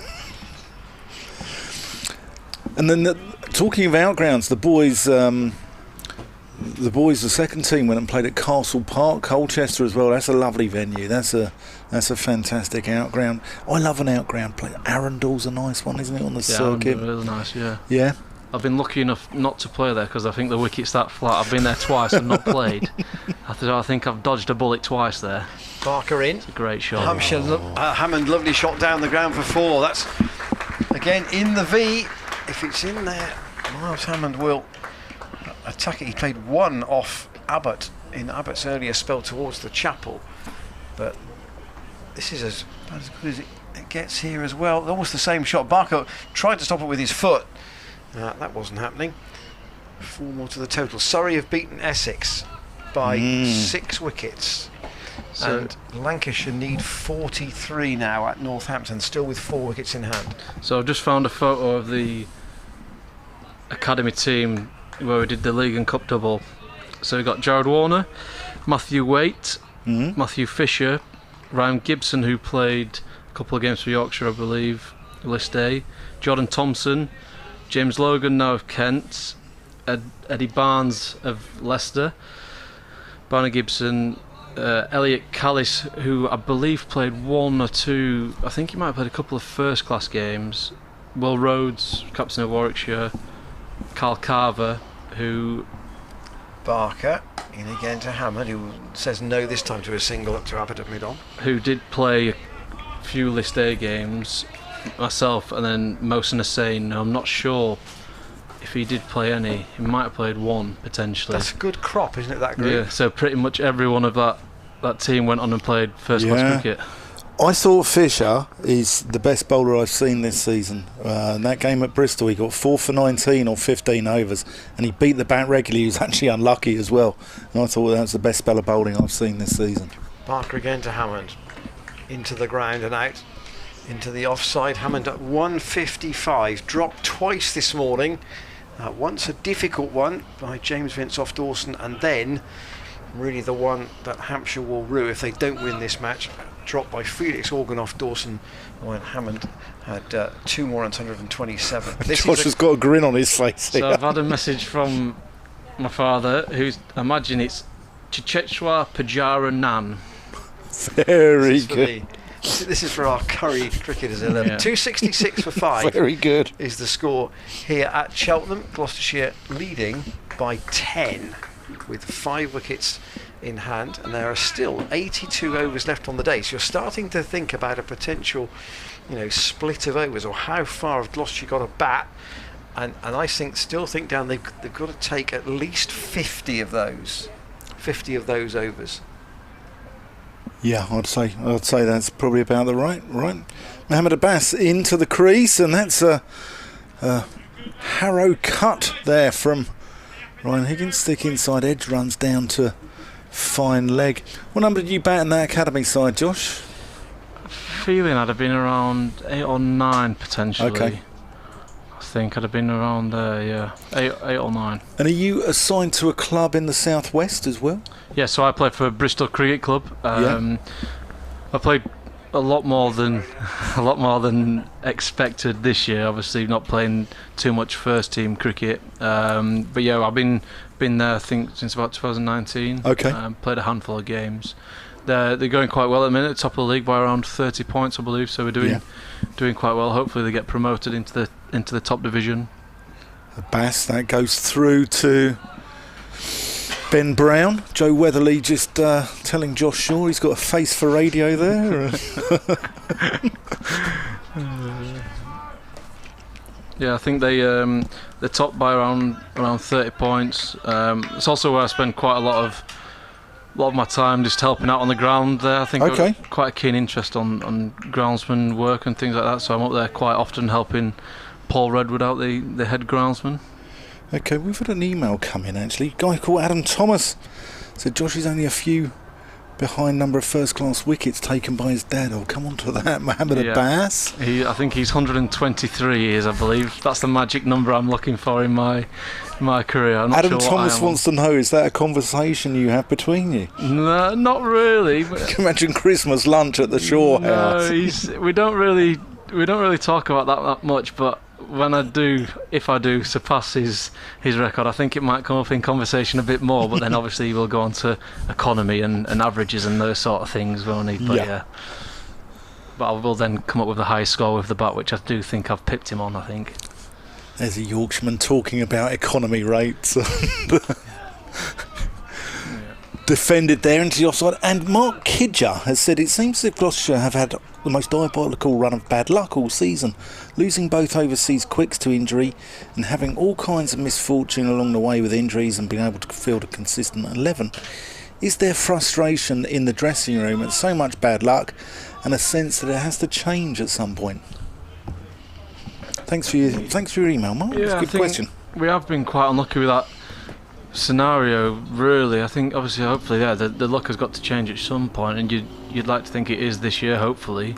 Abbas, and that's a thick inside edge by Hammond. He's going to get 4 runs for it, but he wasn't in control of that, and that's a good bit of bowling. Moral victory there to Mohamed Abbas. Yeah, so there is a sense of things haven't just gone your way all year. Yeah, I think Nazim turning up and then playing one game and then being injured and missing and then starting the T20 and then being injured again. I think things like that they've seemed to crop up fairly regularly this season. I think we have been pretty unlucky. That's not making any excuses for how it's going. But, I think eventually that luck has got to change, and hopefully it can change pretty soonish to keep us in Division 1, especially in the red ball. Because I think we work that hard to get in this division. Hopefully we can manage to string a few performances and results together that at the back end of the season it keeps us in Division 1, fingers crossed. Abbas in, That goes through to Pembroke. I think if Gloucestershire can get a draw out of this game with Hampshire, is every game then a must-win after that, do you think? You got 4 left. Yeah, you do go into every game obviously wanting to win every game. You don't go in, we'll draw this, because at the moment you start thinking negative, that's when you get the negative results. So I think if we, at this stage, I'm personally thinking, how far can we get in front to potentially have a crazy couple of hours tonight to try and win this game, because it won't be easy. But obviously we will, if we bat well enough and keep going, it probably will be a draw. You could be the hero out there, Josh. Absolutely, that would be amazing. That would be amazing. Done it before. Yeah, but hopefully we can keep going, and then obviously next week against Northampton's a big game. But we will be going into every game now, obviously still thinking about winning every game. Higgins waits for Barker. That's a real hard push at that. Barker can't believe he hasn't got a nick. Searching for that 5 for Keith Barker. Bowled very well. Can see why he's up there as one of the leading wicket takers in the country this season, can't you? Yeah, they've got a very good bowling attack. They just seem to squeeze, especially in the first innings, they squeeze the life out of you. If they're not getting wickets, they're just not giving away any sort of runs, which is obviously great for their batters, because they know if they don't click on one day, their bowlers are going to back them up very well. Barker round the wicket.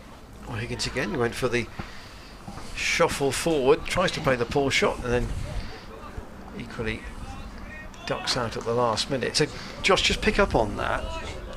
If Hampshire is squeezing the life out of you from a bowling point of view, do you find that the batters at this level are much more patient and are prepared to wait for the bad ball more than dare I say, a Division 2 batsman would? I think the quality of batter in this division is probably better. You don't seem to get as many chances, and if they do give a chance and you put them down, they don't tend to give you another one for a very long time. I think they're just more patient is probably the word. Just more patient and watchful, and then obviously when they get in, they try and make it count by getting a bigger score as possible. That's what Miles has got to do here, Absolutely. having had his opportunities this morning, which Hampshire have spilled. So I think my dad's enjoying the curry game more than me. He's come back with another one. Joss Butler butter chicken. I think you're not meant to be at work, I believe, Dad, potentially. Probably it's conversation between father and son. And he's now going at me about the wickets. He's like, I'll need another 10 seasons. You're right. But 6 for 19 at Bradford Park Avenue and 41 not out. I think I'll be turning my phone off now. I think so don't bother anymore. There's the lead, 16 for Gloucestershire, still 5 wickets in hand. Barker in to Hammond. What's that? Gubbins close to that. Perfectly placed by Miles. Short cover. So Ollie Price, they set the hook trap down here yesterday, and he took it on, and there's one which just dropped slightly short. And again, especially Miles, that's his strength. Especially you see it in white ball cricket, that he does take on the pull shot and he plays it that well. Again, that obviously can get you out as well, though. So it's one of those, isn't it? Do you play it or do you leave it? Sort of scenarios. And I think the way he's going at the minute, he has every right to play whichever shot he thinks is right for that ball. He's gone really well. Maiden over from Keith Barker. Remember that lunch isn't until 1:15, so Gloucestershire will have an extended morning session, an extended afternoon session for that matter. Still 80 overs left in this fourth day's play. Started at 104, so Hampshire have had 5 overs with this second new ball, but their only success in 1 hour and 35 minutes this morning, the dismissal of Graham Van Buren for a useful but not a necessarily defining innings. Good help from him for Hammond last night when he got to 29 this morning, and then was caught by Vince off Barker with the old ball. I saw you getting an ice cream yesterday with Zach Chappell. Yeah. Do you enjoy that one? That was a lovely ice cream. Zach made the rookie error of not asking for flake bits and sauce, and he then did quickly ask for the triple threat, and he got turned down as he'd already licked his ice cream, unfortunately. I saw that, yeah. It was 1-0 to me. I did buy him a Diet Coke though afterwards, just to make him feel a little bit better, yeah. Ian Randall's a big fan of Paolo's there, aren't you? Do like a 99 flake with sprinkles. No. I don't mind the plain, actually. That is one of the highlights as well of the festival, how you can just walk around the outfield and get involved with the spectators. A Bass, and Higgins goes walking down the track to him, plays it out to Keith Barker at mid-off. Okay, then, so this is, I mean, you must have been asked this before. How often are you stopped on a festival ground by a spectator, and what's the question you're asked most often? It's not actually too bad, to be honest. They kind of say hello and how you doing and things like that. But then it's more when you're fielding down at fine leg. You know, you can be a lonely place when you're bowling down there. So here it's quite good because they're quite close. They're asking, especially this game, they're asking how the wicket was and if there was any movement and if it was too paced and things like that, which was actually quite good cricket questions. I was surprised. Oh, and that's a thick outside edge, goes past. I think that's Ian Holland there. Was it an Iron Donald at second slip? James Vince goes running after it. It's 4 runs in the book, whoever it was. Can't quite see. Is that Donald? Dawson, is it? Dawson. Yeah. So, yeah, I was quite surprised at the questions, especially where they were down by the Thatcher's tent. I thought there might have been a bit more. I don't know what's the word I'm looking for. They wouldn't. I was surprised. Less erudite, perhaps. Yeah. Yes. I was surprised about the cricket conversation that was going on. Not where's the nearest wine bar or something we go to after here. There were a few Gloucestershire la-la-las coming out of that tent directly opposite us yesterday towards the last session. A Bass in. That stays a little low. Higgins comes down the pitch. That's a no ball, by the way, isn't it? Oh no, he's given 2 and left in the over. Is Higgins coming down the wicket there just to try and negate the bounce, perhaps, or yeah, a little or the bit. swing and the movement? Yeah, he's probably a little bit of both, and then also he's not doing it every ball, so I think he's trying to put him off his line and length as well, which is obviously a good ploy with somebody who's such a good bowler, and I think that's just the way Higgins likes to bat. He's quite aggressive and he likes to take the attack to the opposition. Doesn't like to be dominated by the bowler. Here's a Bass in, and that has beaten him outside his edge. Goes through to Ben Brown. 276 for 5. Ryan Higgins on 32. Miles Hammond on 159. Now Hamid Bass is wicketless, but he's probing. He's looking for that first wicket.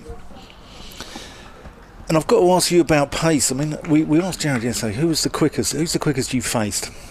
Quickest I've faced. Who and has they ever had you sort of, thinking, I just don't want to be here. I want to be back in the hutch. I'll leave you to think on that one. Here's Mohammed Abbas in, and Higgins works him through the leg side, and that is a lovely shot. That's 4 runs. 280 now. Higgins on to 36. So I was quite unlucky to face Nazeem in a T20 warm-up inter-squad game at Rockhampton. So he bowled me 2 balls, and I obviously thought what I would be thinking if I was a bowler bowling at the tail end. I was like, well, there's definitely just a bouncer coming here. Yeah. And he was kind enough to bowl it quite full, and I managed to get an edge on it down to 3rd man, and I thought, that's my duties done at this end. Jack Taylor went trotting up the other end. Then Jack managed to get a single, and Nazeem bowled me a slower ball, which obviously beat me like a kipper, and Jack run through for a single to the keeper. And that was very quick. Luckily, that wasn't in a game. That was just in a inter-squad warm-up game. Barker into Hammond, who squeezes a single out to Kyle Abbott, and the balance is tipping now, Josh, in what's going out on that. In the middle, isn't it? Gloucestershire started day 65 behind. They've got themselves in front and only 1 wicket down today, and the frustration must be growing in amongst those Hampshire players. You can almost feel it from here. I know, like the body language and attitudes changed a little bit. I feel potentially from Hampshire. They're not as chirpy, not as loud in the field, and I think that just proves how well we've done. The runs are coming quite freely. There's Higo flick ones off his leg down to fine leg, but I think that it's potentially just kind of not getting easier, but they're just slacking off a little bit. So yeah, I think if we manage to keep going like this and keep going, I think they're doing really well. Does it change the approach from any batter that follows, that you just want to keep trying to be positive here? Hammond lets that go outside the off stump to the point where Zafar is kind of what I call a counter attacker. Yeah. You kind of want a little bit of that just to keep the scoreboard going away from Hampshire. Yeah, I think obviously if they do lose a wicket, the new batter still got to get himself in, which isn't easy. But I think the approach is still the same: look to score and keep going. So yeah, I think the approach would be the same for no matter who goes in. We still get told, myself and Zach will be still getting told to go in and play freely and just enjoy yourself. Really, that's the main message. Just go and enjoy yourself and try and entertain a little bit. So, and that doesn't mean go out and be reckless and try and hit every ball for six, but it just means go out and play as freely as you can and don't get yourself stiffened up and too worked up if it doesn't come off, really. Light still fine here in Cheltenham, but it is apparently raining in Bristol, so perhaps that wet weather is heading this way. But Gloucestershire have done what they've needed to do here. It won't be a question if the rain arrives that Hampshire can complain about not taking the 10 wickets. They had a big lead. 256 was the Gloucestershire deficit when they started. The 282 for 5, and Hammond on 160 is still there, and he ducks underneath a bouncer from Barker. And that was a fair point made by Dan, I think, and backed up by your good self, that if the bounce is just keeping a little bit low, that shuffle forward outside the crease is actually an important little move to make. Yeah, I imagine they'll probably be batting outside the crease anyway to negotiate that, but then obviously that extra step then does help a bit more. I think we've seen Higgins probably do it a little bit more than Hammond potentially, but again that's just how they play. Quite a lot of chat about at the forum earlier in the week about almost a cricket transfer system. I'll come back to that in a moment. Here is Higgins as chops away down to backward point. Now, obviously, your old County Yorkshire have been quite active in terms of they're not allowing players to go, but Tom Kohler-Cadmor's fixed up for next season, not at Yorkshire. David Willey's going back to Northants. Is it? I mean, you talk to players around the circuit. Is it an uncertain time for players this stage of the season, where you maybe if your deal is up, you don't quite know whether you're staying or not? Yeah, I think this time of year for every player, especially if you're in your last year of a contract. Abbas in, Hammond defends. It can be quite tricky because obviously counties will speak to you, and obviously your county will then speak to you as well at the same time, and it is quite tricky to stick or twist a little bit sometimes, but especially if you're not getting offered a contract, or if you are getting offered a contract elsewhere, it's some people, I can imagine, get a little bit confused a little bit, yeah. And I'll just extend that thought in a minute, because it's not the same in all sports. Abbas in, Hammond lets that go. Do the PCA do a lot of the negotiation for the players, or do players have their own agents? So the impression I got was that it's almost done by a central core of people. So most players do have their own agent, yes. But then obviously the PCA have got somebody as well who can do it. Who can do it for you, yeah. So it's kind of, some players have one, some players don't, sort of scenario. But then obviously, the PCA are there to obviously help out whenever you need them as well, yeah. 283 for 5. Abbas in, and again Hammond lets that go. And the nature of a sport where you've got a fixed term contract is, well, purely from where you live. Do you rent or buy? Yeah, for example. Yeah, it is a tricky situation. Some people obviously when they stop playing might want to move back to where the family are and things like that, or they might just want to move elsewhere for a change. So it can be a tricky situation, whichever way you look at it. And obviously that's a conversation the player will have with his family or his partner, whatever that may be. Hammond standing tall and just then setting himself again for a bass. 0 for 56 in this innings. And Hammond forward, but there's two sounds there. And Nick Cook looks away. Is there much?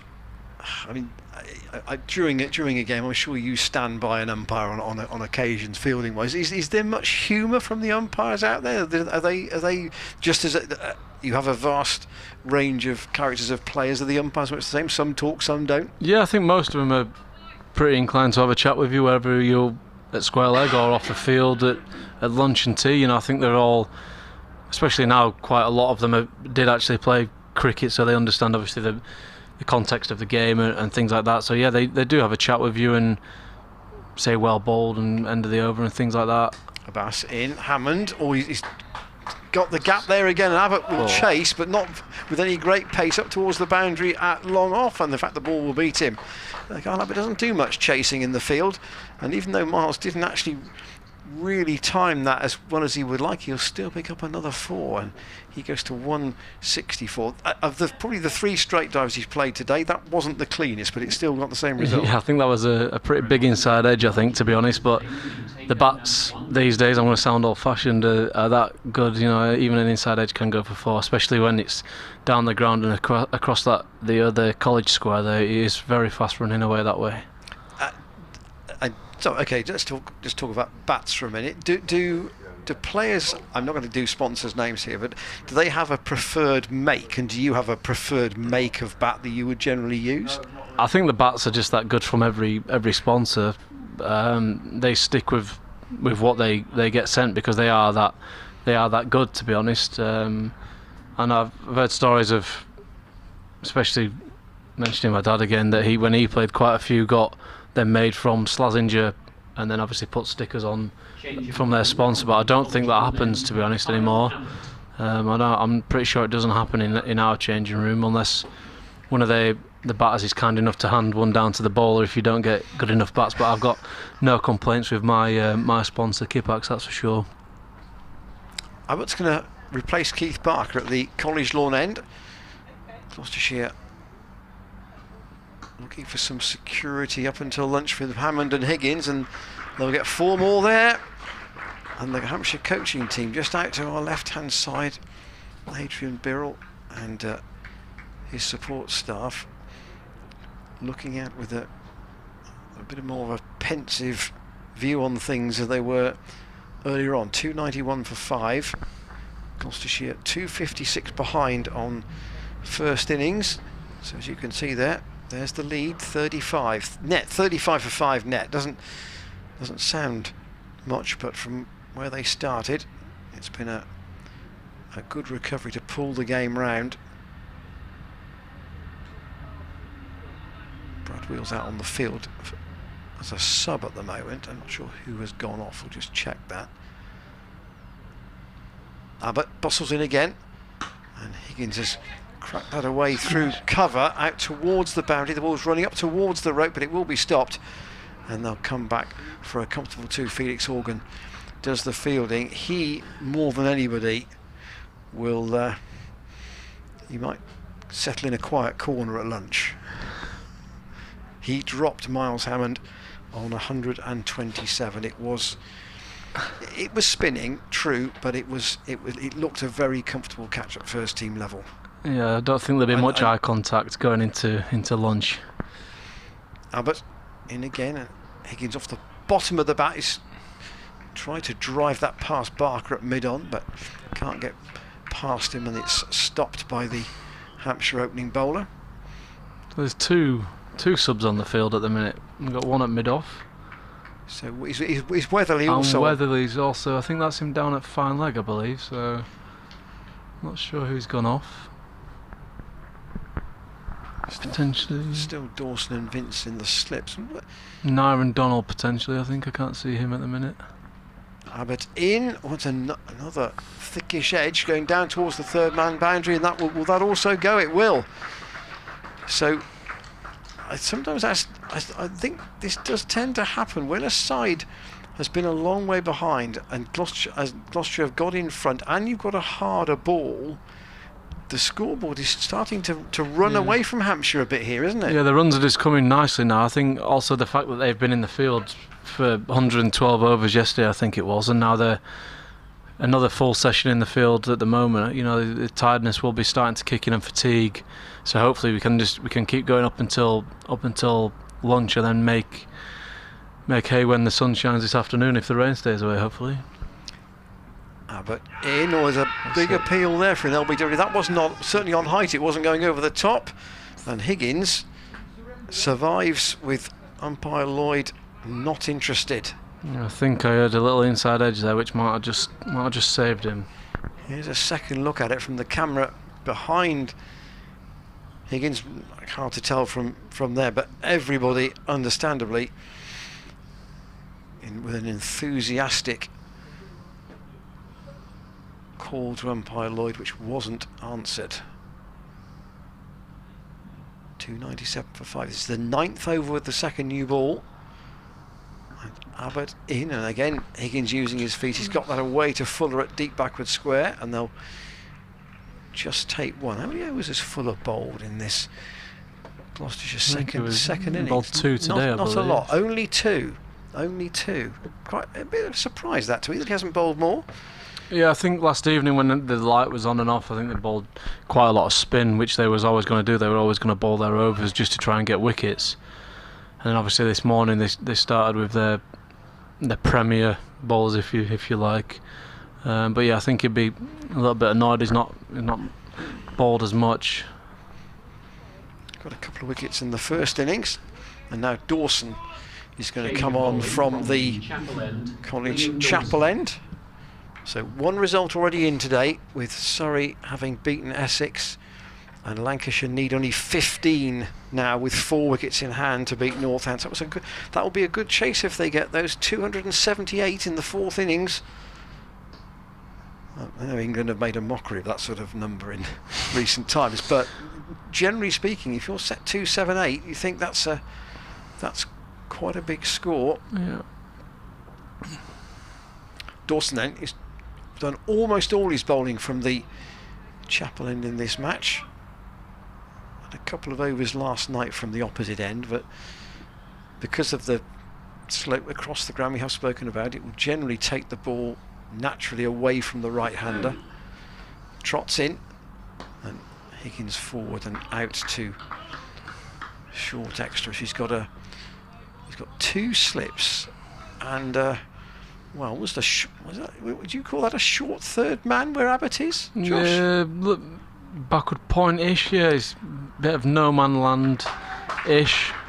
And Higgins goes to 50 with another single. He's hit 7 fours, 79 balls, but he has rotated the strike well.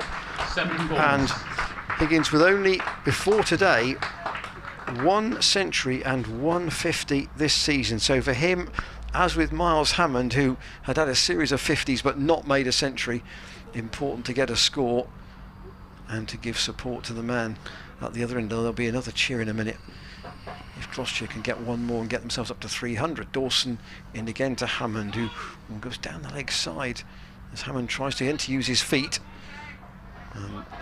Yeah, I think stopped by Kyle Abbott. They've both played a very good innings here, but especially at a time of need, we needed especially 2 people to dig in really well. Hammer's done that, and now Higgins is joining in.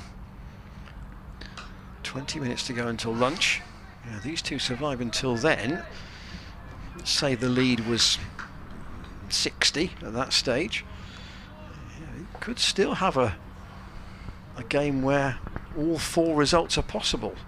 That would depend on the weather, though. Yeah. Hammond goes back, just dribbles that out to short square. Dawson 29 overs, 3 maidens, 0 for 78. Just to wrap up that conversation about kind of short-term contracts and stuff. So have you rented in Bristol whilst you've been here?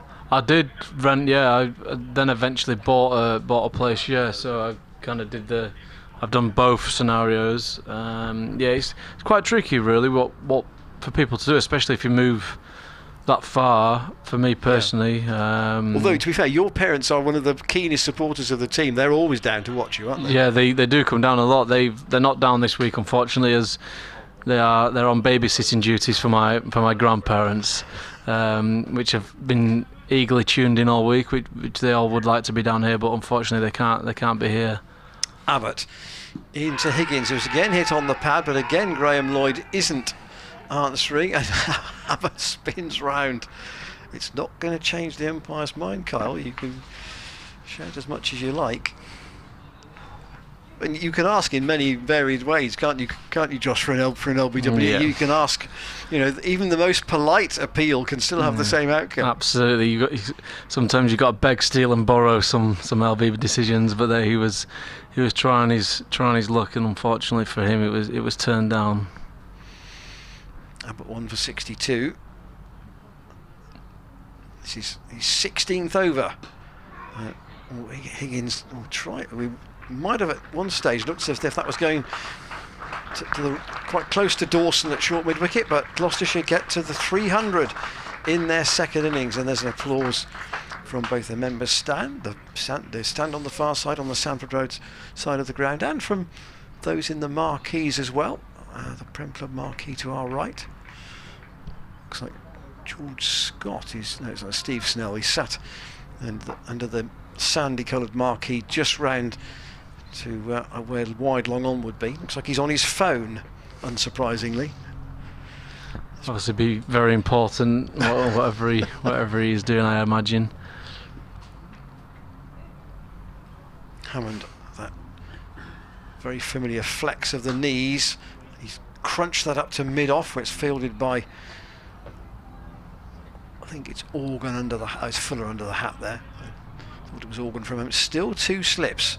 Hampshire still have to hunt wickets. They've been doing that, well, for the last 90 overs in this match. They got 2 early. Both Dent and Harris out cheaply. Then a good stand between Ollie Price and Miles Hammond, and then Van Buren and Hammond as well. And in fact, it's taken 3 good partnerships to get Gloucestershire to this position. Yeah. Well, that spat a bit as well from Abbott. Yeah, that's gone quite high above Ben Brown's left shoulder. And it was unlikely to be one big partnership, was it? It was going to take a collective effort down the order. Yeah, like you say, it usually is 2 to 3 good partnerships that get you the big runs in games like these. And we've been quite fortunate that we've had them just when we needed them. So hopefully these two can push on for a lot longer yet. Sun is out at the moment, but there is some dark cloud about, and Hammond pushes at that, and Brown can't believe he hasn't got a touch. Abbott's doing the double teapot at the moment. He's not very happy with life. Even with that player miss there wasn't much from the fielding team, so that just makes you think that they're kind of fatiguing a little bit, being out there for a long time now. So hopefully we can just keep going and keep them in the field. And it's a team game, I get that, and it would be very easy to point the finger at Felix Organ for that job chance, but can that sap a side when a big chance like that goes down? Abbott in again and into the ground from Miles Hammond. Yeah, I think it can. He's obviously quite settled there on 120, whatever he was on at the time, and we were an hour and 15 into the day, maybe a bit less. If you got him, then that brings Zafar into bat, and it's the game's a lot different. I don't think we were in front at that stage. No, just behind, in fact, at that stage. So I think that it's quite a big part of the game. So yeah, I think that obviously nobody means to drop catches, and no catch is easy, but that was one of the easier ones that comes. Yeah, I imagine there won't be much eye contact when they do have lunch in 15 minutes time. Dawson's to continue. Dan, you going to join Josh and through until lunch? I think he's been off for a wander around the ground. Yeah, why not? I'll come and join Josh till lunch, and then I'll do after lunch. We've got David Jones coming in, the chairman of Gloucestershire County Cricket Club. 100 partnership for Hammond and Higgins there. They've done really well in this situation. I think we were just saying there when you were off wandering around the ground that it's taken a couple of good partnerships to get us to this score, and I think that happens quite a lot whenever teams do get a big total, whether that's first or second innings. It tends to be 2 or 3 big partnerships. Is there a sense of frustration in the dressing room that this doesn't happen in the first innings? Dawson comes in, and that's hoiked a little bit by Higgins, but he gets a single for it. There can be a little bit, but I think they bowled well in that first innings. They bowled pretty well, and obviously there was a few mishaps with the batters, as you say, but I think we've still batted the same. It's been the same intent and everything like that, so I think it can only be a matter of time until that's perilously like close. Yeah, that was pretty close, but it can only be a matter of time until things like that potentially click. Yeah, well, we've got David Jones coming on after lunch, and he's going to talk all about it as Hammond there just whips one to short leg. 305 for 5, Hammond 164, Higgins 56. And I'm going to let Josh do the next over, ball by ball, because he's got a stellar media career ahead of him. Okay, well, hopefully I do a better job than Jared has. I've been stuck with that for the last couple of weeks in the second team. He's the classic TMS into ball and it's no run. Well, when he's out on the pitch, is he like a commentator out on the pitch? It's more on the sideline, and I kind of move myself away from the situation, do a lap and enjoy my own company a little bit when he starts going into TMS mode. Who's the worst to sit next to when, during a game? Who's really nervy in the dressing room?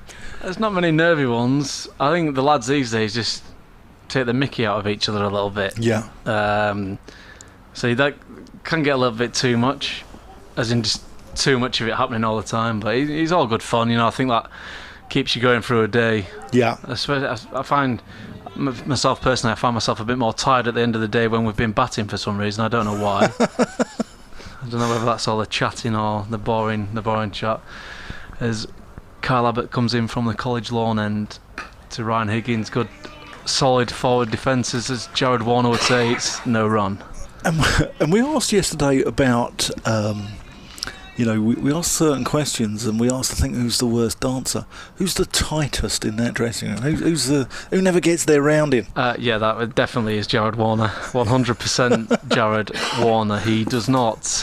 He's kind of deep pockets, short arms sort of man. Yes, he avoid the bar at all costs or anything like that with Jared. As Kyle Abbott comes in again to bowl, there's more of a push drive from Higgins down to third man. I cannot see that from here, but it's gone for 4. They must have had a deep point. The marquee's just in the way a little bit as I'm sat down in this position. But no, I think Higgins is doing a good job alongside Hammond here to keep the scoreboard ticking, and we keep scoring quite freely at the moment. So, we spoke about the tightness. It's one of the questions. We run a podcast, which I do elsewhere, called County Cricket Natters. Yeah. And Steve Kirby said about his time at Yorkshire with Gavin Hamilton, who I'm sure you remember from the Yorkshire days, said he was so tight when he put his hand in his pocket, he used to get a bruise. Abbott into ball to Higgins. Another forward defence-ish to mid-wicket. Yeah, Jared would be the standout one for that. I think the boys aren't scared to let him know either, and he takes it on the chin and then obviously fires back with a bit more banter to go with it. But yeah, I'd have to say it is Jared. He's the meanest. Who's the worst driver? Worst driver, Will Naish, definitely, no questions asked. Right. Who also puts way too much air in his tyres. Oh. They nearly exploded, I believe, on the way to Rockhampton a couple of weeks ago when I looked at them. Another good ball from Carl Abbott there, back of a length. Isn't it cheaper on petrol to let your tyres down a little bit? Isn't that right? Or? Well, Will Naish must have gone the opposite, because I believe he put about 50 psi worth of air into his tyres in a little Volkswagen Polo. It was like it'd been pumped up on steroids or something like that. It was they were bursting at the seams when he pulled into the car park, and he then carried on speaking like it told him to put 50 psi into his tyres, which obviously it doesn't. It's around 32. Will, if you are listening to the live stream, of course. In comes Kyle Abbott again. Another forward defence. He's really probing at Higgins' forward defence this over. And we spoke to Jason Gillespie, who was he your coach at Yorkshire? He was, yeah, he was. And he said that they were talking about petrol prices on the coach once, and Adam Lyth apparently said, "Oh, the price of petrol doesn't affect me. I just put 30 quid in every time." Yeah, that doesn't surprise me from Adam. Yeah, he's not the sharpest tool in the shed, but he's a good cricketer to go along with it. Oh, he's a great player. He's a good player, and he's a wonderful player. Yeah. So, what years were you at Yorkshire? You were at Yorkshire from about 2015, 14? So I think I started playing in the second team probably 14, yeah. Yeah. Maybe a couple of games, 2013, 14. So that was the first year 14 was the first year they won the championship, wasn't it? Yeah, and then 2015. Yeah. And then came close again in 2016 on my first year on loan down here. I remember actually watching that in the change rooms at Bristol last game of the season. Being a Middlesex fan from North London, we don't like to talk about that, Josh. But, you know. That was a good game of cricket, that was. Fantastic game, yeah. Yeah, I think all the boys were crowded around the little TV we have there in the change rooms. I remember watching, and it was an interesting game of cricket, that is for sure. Liam Dawson is going to bowl from the Chapel end. Number 83 off 30. Bowls to Higgins, who gets an edge just past James Vince at slip, and it's going to go away for 4 runs. The runs are really starting to pile up now. Dawson is only 13 away from his century, and that's with the ball. 3-1-3 for 5. But it's a quick scoring ground, Cheltenham. You never know if you've got enough, do you? Yeah, you never ever know. It's small square, and it runs away very quick, especially down the hill there towards the hospital. It does fly off down in that area. Defended there by Hammond. It's a ground we talk about where you kind of have your gully or your third man. Definitely, it's more as a run saver than anything, because it can quite easily get away from you down that hill. Especially in years gone by when it's been pretty burnt, the outfield. This year it's not too bad at the moment, but next week it could be. Dawson into Hammond. So going back to playing for Yorkshire, I mean, massive county. Yep. We said this to Jared yesterday, 33 titles under their belt or whatever. I mean, it's just, next to Surrey, I think, on 18, aren't they? Yeah. As Dawson comes in, and Hammond squeezes that one into the leg side for a single. Is there a weight of expectation when you're playing for a county that big? I think so. In the years gone by, especially when myself and Jared were there, especially with the coaches who you had like some Martin Moxon there, who was a heavy run scorer. Frog, for Yorkshire, and Andrew Gale also the captain when they won the titles. I think there is a bit of added pressure playing for them. Run out chance here. Ooh. Luckily not. But yeah, that was a bit tight. It was a bit tight. Yeah, it was a bit tight. Tighter than Jared Warner. Yeah, well, yeah. It must have been fairly close, and if it was, But no, yeah, I think there is a bit more added pressure sort of thing. Especially, I think when you come right through the age group and then make your debut, I think that makes it a bit more special. Dawson over the wicket. Must have been close to off stump. Yeah. Beats.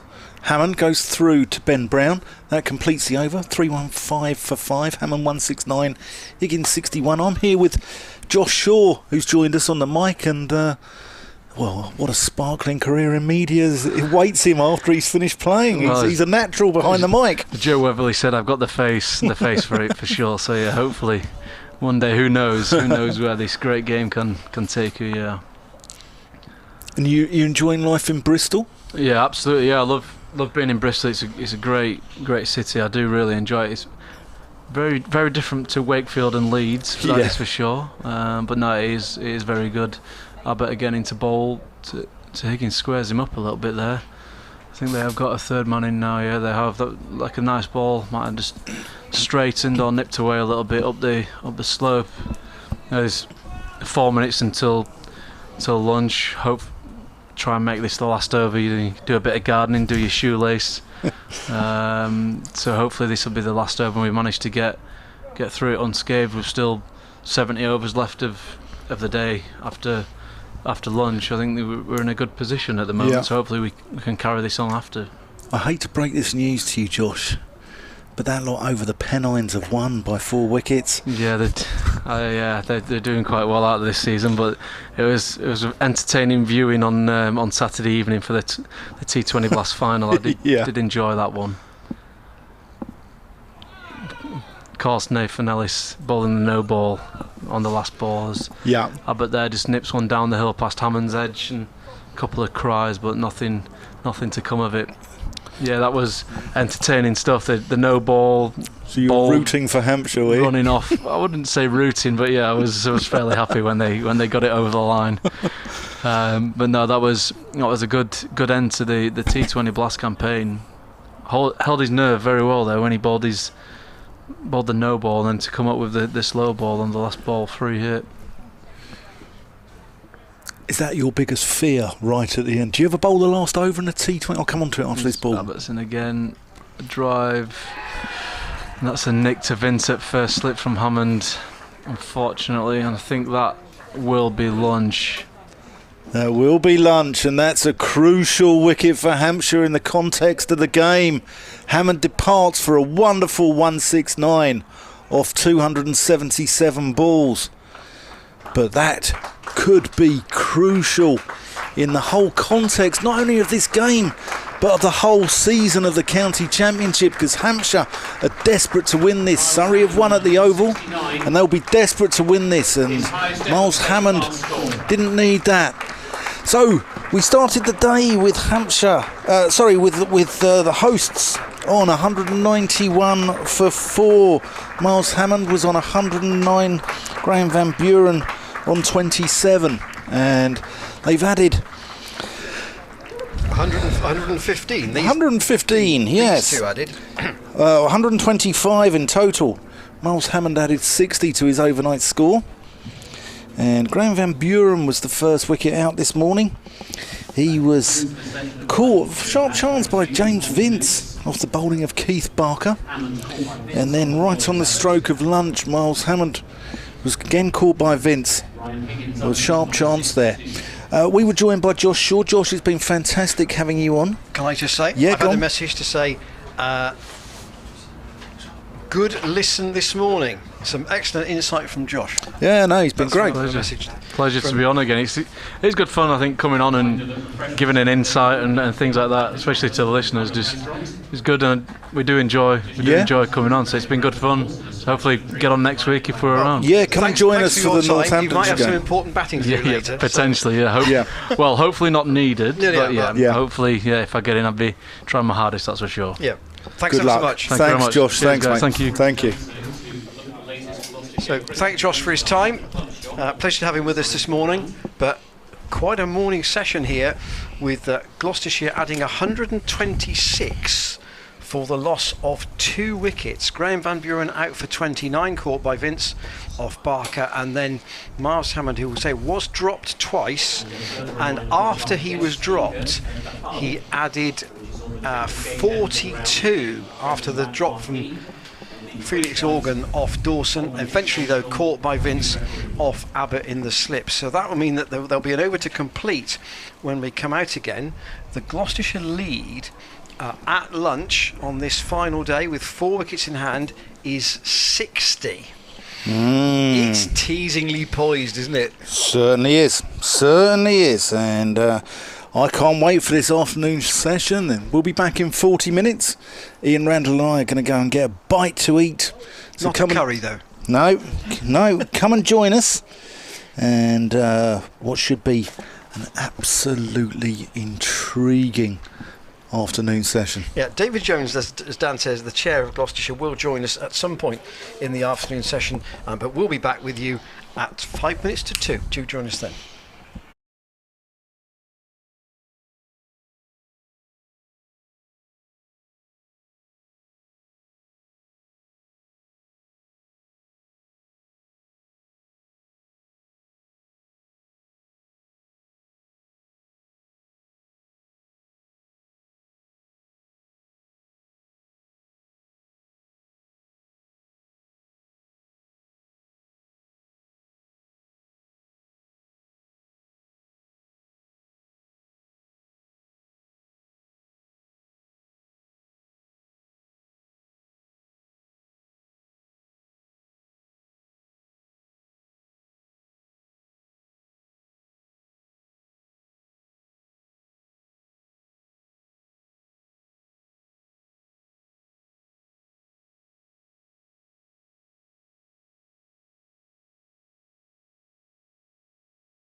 Good afternoon and welcome back after lunch, where Gloucestershire will be hanging on, trying to save this game. They lost Miles Hammond on the stroke of lunch, caught off the bowling of Kyle Abbott. And the new ball is not that old, it's only 14 overs old. And Keith Barker, Kyle Abbott and Mohammed Abbas will try and put Gloucestershire into the abyss. I'm joined here this afternoon by Ian Randall, and we're delighted to be joined by the Gloucestershire chairman, David Jones. David, welcome aboard. Lovely to be here. Thank you for asking me. It's going to be an intriguing afternoon session, isn't it? It really is. I think so. Bit disappointing just before lunch, but these things always happen when you least expect it. But there we go. Can we hold on? Can we hold on, do you think? Well, Higgins is batting rather well, isn't he? Yeah. So that's solid. And I've learnt in life, never give up. No. If you keep believing, you never know what's just round the corner. Yeah. So that would be my advice. Keep believing. Keep believing, Dan. And you've got a background, I mean, you're 38 years at Waitrose, and you're a member of the British Horse Racing Authority as well, and you're chairman of Gloucestershire County Cricket Club. You've been chairman since last April, is that right? Yeah, I first joined the board in 2014. I grew up in Bristol. My mum still lives in Bristol, actually. And I know we're at Cheltenham at the moment. But Gloucestershire, as you know, spends a lot of time in Bristol. And I've always followed the team. I've always been a member. My granddad brought me to the county ground back in, as it was called then, as opposed to the Seat Unique Stadium, back in about 1969. So, and I feel very, very lucky in some ways to be the chair of Gloucestershire, because it's a fascinating club and county. Yeah. It's complex. You've got Bristol, you've got Cheltenham. Yeah. But as a county, we obviously also represent Gloucester, Cotswolds, Forester Dean. So here we go. Kyle Abbott's going to take us away. First ball after lunch. Bowling to Zafar Gahan. He's nicked it behind. First ball. And that is exactly what the visitors wanted. Oh, this game is alive. 3-1-6 for 7. Zafar goes first ball. Not the ideal start, is it, David? I think that's an understatement, Dan. Yes. I want to come on to you. I mean, we had a members forum the other day with yourself, with Will Brown, who's the CEO of Gloucestershire, and Steve Snell, who is the performance director. And a lot of members got what they wanted off their chests during that, I thought Steve Snell spoke from the heart and spoke honestly in that. I thought he really did as well. I mean, it's a really tough task, isn't it? And I think it's easy to forget that this is his first year as performance director with Dale, our coach. And that's a very, very new setup. I mean, we were incredibly lucky to have, obviously, Richard Dawson, followed by Ian Harvey as well. And these are new beginnings. But I think in some ways, members and fans, everything that happens on the field is really, really important to them. And I think Steve spoke very openly and honestly about what it's like to try and build a team that will thrive in all sorts of ways. So I was really impressed, and I think he talks big picture in a really good way as well about what he's trying to achieve. Yeah. I think, nobody's happy in the club in the position we're in at the moment, but surely it's about managing expectations, isn't it? It is, and I suppose I'm very struck. I mean, fans and members have been really keen on First Division cricket. That's what we really wanted. And I'll just pause, ready for the next ball. Yeah, Abbott's going to come into Tom Price, who's the new batsman. And that's hit him on the pads, and that's been given LBW. Kyle Abbott's got a hat-trick. Oh, it's all going off here at Cheltenham. Kyle Abbott, is he going to bowl Hampshire to victory here? Oh, David, what's going on? Well, I feel slightly unlucky to have picked the microphone up just after lunch, really, because I don't know whether I'm a sort of Jonah on the proceedings in front of us. It seems to be the sun has come out, and it's made a huge difference. Yeah. In terms of, as Dan has just said, 3 wickets and 3 balls, 1 before lunch and 2 just now. Yeah, it's not the ideal scenario, but this is superb bowling here by Kyle Abbott, bowling wicket to wicket. And so you asked me about expectations, and I think one of the challenges, as we're seeing today, I mean, we're playing Hampshire, very established, really good county side, just won the T20, and I think, you know, when you go up to that first division, it's a bit like football in all sorts of ways. When Norwich City go up and have to play Man United, it's really challenging, and I think it is really challenging, but it's all part of what makes your character better in a way. And I think, you know, anything in life, if you play against people that are better than you learn all sorts of stuff. It might be to start with that there's a gap between you and them, but actually it shows you how you can close that gap as well, and I think it's really important. But I think the expectation thing is, we're also a pretty small squad. It's been a difficult year for us via injuries, and you realise that when you look at a Gloucestershire versus a Surrey have got defence in depth. If they lose people, then they can just put more people in there. We've got a small squad, and I was very taken by something Dale said at the start of the season, is that if we can play our best people all the time regularly, we'll do really well. But we've been hit with injuries, and, you know, I've learnt in life as well, sometimes stuff just happens, and it's that stuff that defines what you make of it. Here's Kyle Abbott looking for his fourth in 4 balls here. Oh, and that's hit him on the pads as well, but that dribbles away for what looks like a leg by Zach Chappell, the new batsman. And he's going to retain the strike. 3-1-7 for 8. What an over, Kyle Abbott. And is it a question of money? I mean, we see the sides with a lot of money at the top of the tables, don't we? We see the Test playing counties, the Surreys of the world. I mean, Surrey turned over 26 million quid off the pitch pre-COVID in that 1 year. Is it a question of money, do you think? I think money undoubtedly plays a part. I mean, I think Surrey, from memory, made last year something like £5.5 million profit. We basically broke even. Yeah. So that gives you an idea of how much they've got to reinvest in the game. And I suppose it worries me a little bit, as counties potentially polarise, and there is a danger that the strong get stronger and the weak get weaker. I think you can fight that through belief. Yeah. I thought he was bowling then. He's done me every time. He was just every running up to every check day his stride. this week. He's done me. He does that practice run, and he's. I think one of the challenges in life is you've got to look at what you can do. I mean, if you spend all your time looking at the opposition, you forget what you can achieve. And I think with a small, tight squad, with the kind of culture we've got, you can definitely achieve things, and that's what I hope we do in the season coming up.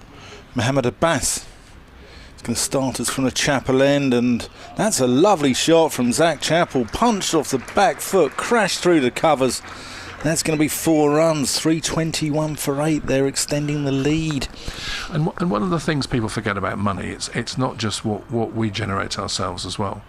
One of the key benefits of being part of a bigger enterprise under the ECB is benefiting from television money, from Sky money, because effectively that's a really important part of what we do in terms of money coming from the ECB.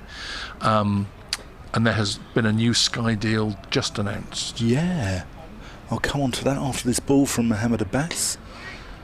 That's punched out to Keith Barker at mid-off. And cricket is very important to Sky. So when you talk to Sky about cricket, cricket is, of course, it's an entity in its own right, but it also keeps subscribers, football subscribers particularly, in the summer months, rather than, you know, if you're a Birmingham City fan, you might cancel your subscription in May and take it out again in September. So for them, it's really important. It's really important for them as well to have an interesting programme. Abbas into the wicket. Chappell equal to it. So you'll see that Sky, obviously, the T20 Blast is something that they major on, but obviously we've got something coming up in August which can be divisive for some, which is the 100, based around 8 city franchises, which sadly Bristol is not one of them, as you will know. The nearest one to us would be in Cardiff, where Welsh Fire play, but that is very important in terms of bringing new people into the game.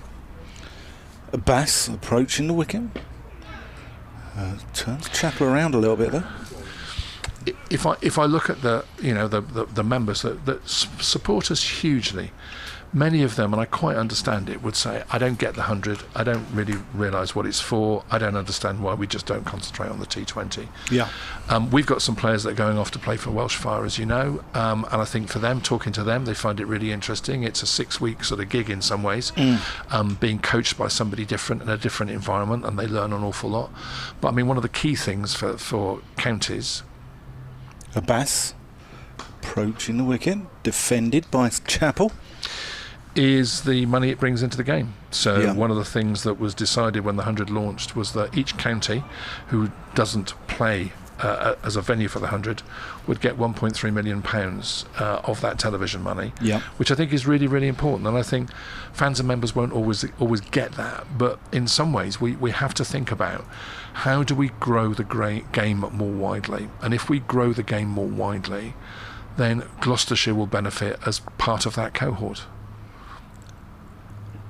Bass in, that goes straight through. That's the end of the over. 323 for 8. Do you think it's to the detriment, though, of the Royal London One Day Cup? You're asking a chair of Gloucestershire who, you know, we had a hatful of trophies, didn't we, in the early noughties? Yeah. So it's not the end of the over. And the Royal London Cup was obviously one. I was there when we beat Surrey as underdogs. Yeah. You know, and I think it's really important. And I think one of the challenges, and I suppose if I look at it, there is so much cricket played. And we're about to get a stage now where... Abbas approaching. And that goes on to the onside. They don't take the single. So they're going to keep Ryan Higgins on strike, who's on 62. Sorry, David, carry on. That's right. We're reaching that period of time where players will go off to the 100. That's going to be played in August. And the Royal London will be there or thereabouts at the same time. In some ways, it causes challenges for clubs, because I know I spoke to a friend of mine, the chair of Kent. They lose 8 people to the 100, but it also gives you opportunities, because if you talk to the coaches, it gives you a great chance to see some of the people that may have been playing in the second 11 or some of the youngsters and so forth. But I think it is challenging. We're expecting a review of cricket. Andrew Strauss has been doing a high performance review that's due to be announced in September, and he's looked at the landscape of all of cricket to try and make sense of what we should be doing in the future. The thing I would say, and you mentioned my background at Waitrose and John Lewis, and I suppose my business background, and I'll give you my words of wisdom in a minute. Here's Kyle Abbott. That's down the leg side. There's Brown wants the catch. Brown and Vince are convinced there. Look, Ryan Higgins has got a little feather on it, but umpire Graham Lloyd unmoved. Yeah, I think it's come off the pad. Let's have a look at this. Yeah, it's come off. It's flicked the pad. Sorry, David, carry on. So my words of wisdom, I suppose, in business you do really well if you concentrate on what do I want to be excellent at. At the moment, we're trying to be excellent at red ball cricket and 2 formats of white ball cricket. Abbott approaching the crease. Higgins drives that pleasantly. Keith Barker, they pick up the single. As well as being a venue for Western Storm as well, and as well as trying to grow our own players through our academy and talent pathways. Yeah. And I think what people forget is often counties of this size, it's a very small resource. I was lucky enough to go down to Newquay at the start of the season because we had a pre-season gathering of everybody at Gloucestershire. I was lucky enough to go down there, and there were 51 of us in all, and that included the players, the ground staff, front of house, back of house, and you realise what a small enterprise it is with 51 people. Yeah. And often... Kyle Abbott comes in. That's a pleasant shot by Chappell. Barker hurls at the stumps. They scamper through for a single. So without that 1.3 million, Gloucestershire would lose money. If we didn't have that 1.3 million, and I faced into this at our AGM because I had some members who quite rightly said, I don't really get it, I don't really think we should be doing it. But that 1.3 million is important, and the other option is if we don't get that, I said to them, is we may have to put your membership up to £750 or whatever, which they weren't very pleased about. So I think you have to believe that growing the game is the answer. Abbott in, and that's hoiked, and that's down the throat of deep square leg, and that from Ryan Higgins is down the throat of James Fuller, and he can't believe it after the shot that he played in the first innings that he's done it again. The scoreboard's temporarily gone off over there. I think in protest. Oh, it's all happening. It's all happening. This has been a torrid time after lunch. And now Josh Shaw, who was sitting in the same chair as you, David, about up until the lunch break, has got his pads on and is walking out to bat. So, just to talk about the 100, though, I mean, one of the things that it does really well is showcase women's cricket. And that has been a fundamental change over the last year or so. Yeah. And we've been lucky enough to benefit down in Bristol as well from having a number of women's ODIs, women's test match last year as well. Yeah. I was there last Friday to see England women play South Africa women. And you realise that if we're going to grow the game, the ECB talk about the fact there is some 12 million people in the country who are interested in cricket, whether they play it, participate in it or watch it, and they want to grow that to at least 20 million. Well, one of these ways you can do that is obviously through women and girls. And if you look at women's sport at the moment, you've got the women's Euros on at the moment, obviously, as well. If you look, you've got the Lionesses, you've got women's rugby. And I would say that women's and girls cricket is a really, really important way to grow new members. We're very excited because here tomorrow we've got Western Storm coming as well. And it's people say, is it like cricket? Well, of course it's like cricket. It's exactly the same. And I think, for me, that's the one thing the 100 has done. It's also made people believe that that's a game that could be for me.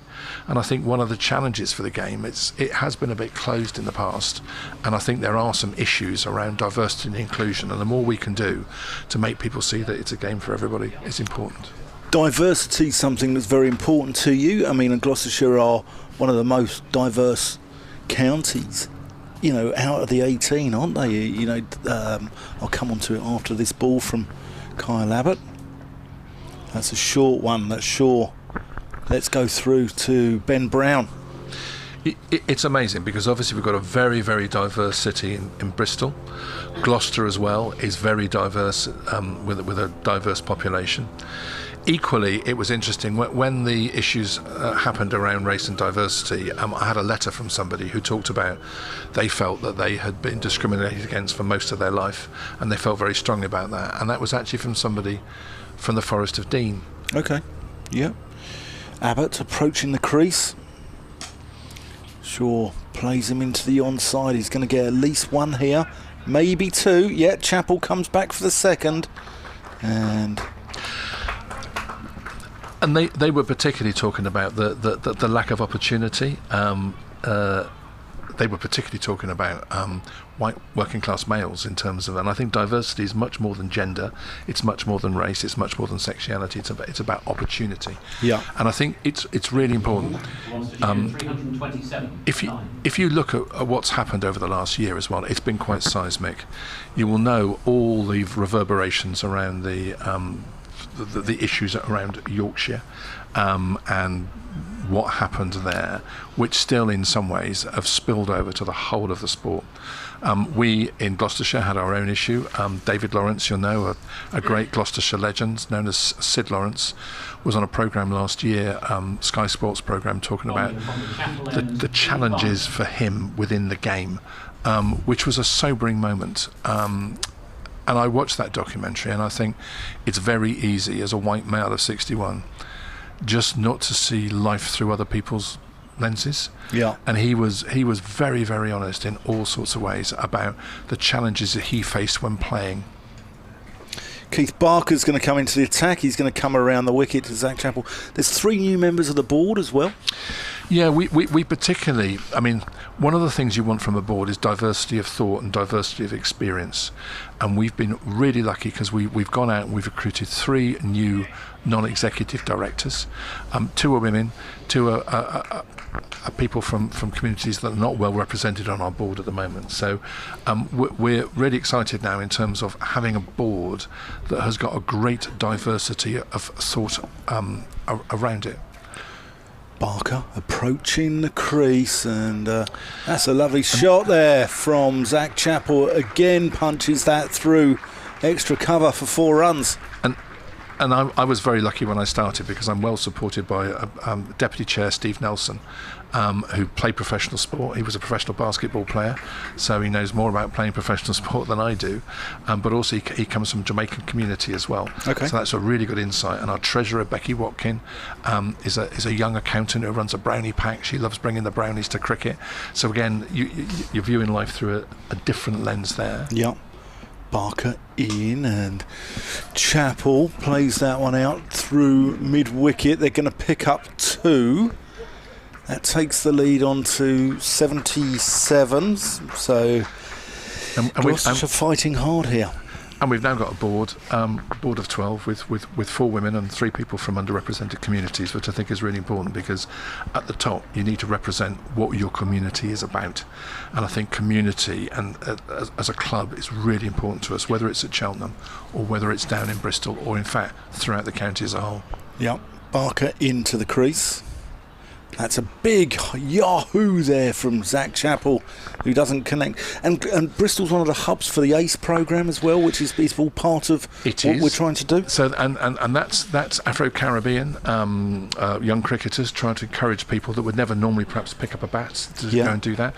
I don't know whether anybody listening on the stream saw the programme that Freddie Flintoff did as well around back in his roots in Preston, Lancashire, which was a 3-part series on the BBC about Freddie Flintoff just trying to create a cricket team for some people from some pretty disadvantaged backgrounds and trying to give them something. Barker. Good Yorker dug out by Zach Chappell. And I think we all forget sometimes when we look at environments, as I'm gazing on here, Cheltenham College, which is a fantastic ground to play and so forth. Freddie was trying to do something in Preston with a group of kids who'd never heard of him. They didn't really understand cricket, and they say, well, it's for posh people, isn't it? But towards the end, you realise the sense of community that cricket grows is really, really important. I was very struck. There was a young guy there who was 18 or so. He'd been sleeping rough for a couple of years from the age of 16. He joined the team. He didn't really know what to make of it, but at the end he was saying, this has given me friends, it's given me a sense of belonging, it's given me a sense of purpose. And I think you can get obsessed with results. Barker in full delivery, dug out again by Chappell. But cricket as a force for good is a really, really important thing. And I think we're watching here people at the highest level playing professionally, but you realise underpinning that is a whole network of clubs throughout Gloucestershire, pathways, etc., that really, really makes a difference and adds to the whole. Yeah, I think it's hugely important. You're listening to David Jones here, who's the chairman of Gloucestershire County Cricket Club, and talking about performances this season on the pitch, talking about diversity, talking about the members forum the other day, and desperately trying to change Gloucestershire's luck in this game, I think well. I think you're right there. Kyle Abbott's going to take us away from the Chappell end, looking to wrap up this innings. Lead of just 77. That's hooked. That's a lovely shot there, Josh Shaw. It's obviously your coaching you gave him before lunch, Ian Randall, that taught him that shot. Well, he's played the same shot that Ollie Price has played a couple of times in this innings, in this match. That was well controlled in front of square. As I did say during the commentary this morning, Josh got an important 40 odd at Worcester in the promotion season in 2019 when Gloucestershire were batting in the 4th innings as a night watchman. He needs to repeat that here. Abbott into the crease, and Shaw smashes that mid-wicket. That's the end of the innings, and Gloucestershire have a meagre lead of 81.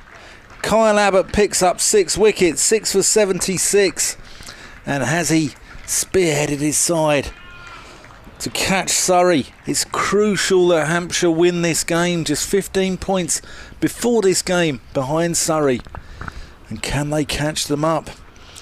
David, it's going to be a battle to save this game now, isn't it? Only the weather can intervene. Well, I looked at my app this morning and I thought from 2 o'clock this afternoon we're absolutely fine because it'll be pouring down, but that doesn't seem to be the thing. I gather it's raining in Stroud, which is 15 miles from here. So, yeah, Hampshire have got a race against the clock to some degree, but 5 wickets have gone down for 22. If you include the Hammond one, before lunch, and that's, having one bowler who's not really done a huge amount in the game to come on and take him. A hat-trick clearly is going to have a big impact. Comes back to your point, David, about squads and depth and cost and all that type of thing. And I think it's I often find as well, and the team can only do what they do, but you often find we are competitive to a certain level, and then just something happens like it's just happened after lunch, and it just overwhelms us in a little bit, because I imagine we're looking at a pretty steep climb here. We've had a question in from Adam, right. who's you okay to answer this one? I'm just trying to read it to see. Yeah. Oh yeah. We've had a question from Adam, who's asked, talking about managing expectations. Have the club raised expectations by making public their ambition to win the county championship by 2025? Has that been revised in any way at all? Thanks for your question, Adam, by the way. Thank you very much for your question. We were really clear that in life you've got to be aspirational. If you're not aspirational, you'll achieve nothing. And we're not only talking about fans and members, we're talking about players. Do you want to come and play for a team who says, actually our ambition is to finish about 8th in the first division, because we think that will be a really, really good showing. The reality is, in life, especially within professional sport, people want to win. And I think you've got to be ambitious in terms of what you actually want to do. The county championship is something that everybody says to me they want to win. We've never done it since 1817. It's the one thing that members are really, really clear about. And we thought long and hard. And I know it's easy now to look and say, that was just dreams, wasn't it, saying that. But if you don't set your stall out and say this is what we want to do, you will always underperform against that bar. And I'm really proud that Steve Dale, the board and the team said that is what we want to do. And I think you need to set your stall out and say, we believe in ourselves, we think we can do these things. And I think we can. I would look against, and what I've learned as well, just following a team like Gloucestershire, there's such tight margins these sometimes. A few injuries, a few things go against you, and you lost points that you could have won. Of course, do I like being at the bottom of the first division? Of course I don't. Do I think we can survive in the first division? I think as soon as you give up belief, you never will do. So you've got to keep believing, because who knows what might happen. But I think the players give her the best. I think the coaching staff give her their best. And again, I'd come back to, unless you're really clear about I want to shoot to the stars, you'll never get anywhere near it. Do you still think we can survive this season? I think it's going to be quite challenging, because I am a realist. Yeah. But I think you still got to think, so what can we get out of it? You just want a couple of wins just to prove we can do it in this kind of sphere. Because I will tell you, if we don't stay up, we will be back. This is something that we want to do. And I think one of the things for me, we are probably about 8th and 9th in the list of where cricket is. Yeah. And if luck goes with you, you can be up to 6 and 5 and going forward. And if luck isn't, sadly, you're going to be in the second division. It also depends what fans and members want. It's a lot of fun when you're in a second division rolling for promotion and at the top, because everything's going for you. It can be less fun when you're actually in the first division trying to do stuff. My wife is a huge Reading fan, and Reading suffer a bit like Norwich City, going up and down and all the rest of it. And I remember her saying to me, she went with my son Jack to some games in the promotion year, and it was brilliant, and they were all on the pitch when they got promoted. But the following year it was really tough, because you realised that you were playing against people you couldn't win. Yeah. You took a quite defensive pose. It wasn't fun for a fan. No. And I think you've got to find your level. But I'd also say, if you don't have dreams, you're going to get nowhere. Yeah. So that is why we set the bar high. And do I apologise for it? No, I don't. Yeah. David Jones is with us, who's the chair of Gloucestershire Cricket. We should just emphasise the score situation in the game. Since David has joined us, and this is not his fault, Gloucestershire have lost 4 wickets since lunch. They were 6 down at lunch. Miles Hammond out just before lunch for 169. That was the first ball of what turned out to be a hat-trick for Kyle Abbott, who also then dismissed Zavir Gahar and Tom Price. He finished with 6 for 76. The last wicket to go, that of Josh Shaw, caught by Nick Gubbins at short mid-wicket. So, David, a couple of questions that I was going to pick up on, with Hampshire needing 82. That's their victory target. Clearly time isn't an issue in terms of a fully sunny afternoon, but there is apparently some rain on the way. How quickly it gets here may depend on how they bat. Something that Steve said at the forum the other day, and that was that when you have a new coaching team come in, there may be a period of change. Therefore, do you accept that some of that change may not be popular, but you've got to ride your way through it? I think change is rarely popular in some ways, and I suppose I would use a word that would be transformation in some ways, because I think, we need, if you're going to play in the first division and survive, you need to transform the way you do things. We've got a lot of trust. I mean, Dale is a very, very well-established coach. I mean, obviously he had a super career in Hampshire and so forth, so we're very lucky to get him. Steve learned an awful lot in Somerset, and obviously is a Gloucestershire boy coming back to play for Gloucestershire.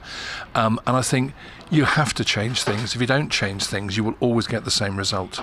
And I think that's always challenging. I think it's something that players understand as well. But I think fans and members need to prepare for change. If I look at the outlook of the game as a whole, I mentioned earlier that Andrew Strauss is doing a high performance review, and I think one of the challenges, and I think most people would agree, there is too much cricket being played, and how you order that and how you change what we do and how we do it is going to be really important. And I don't know the answer to that, because we haven't been told as county chairs yet what that is. But I think change in any enterprise it regenerates.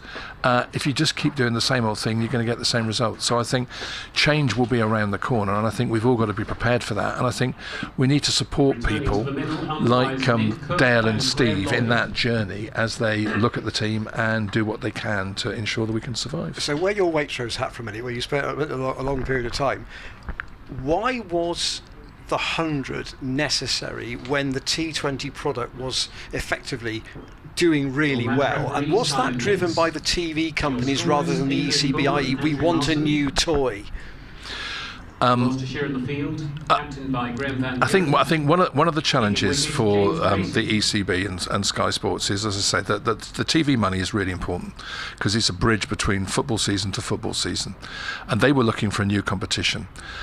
They found it very difficult, and this is their view, around energising 18 counties. And I will be deliberately provocative now, because if you say to somebody, do you live in Middlesex? Hardly anybody knows they live in Middlesex.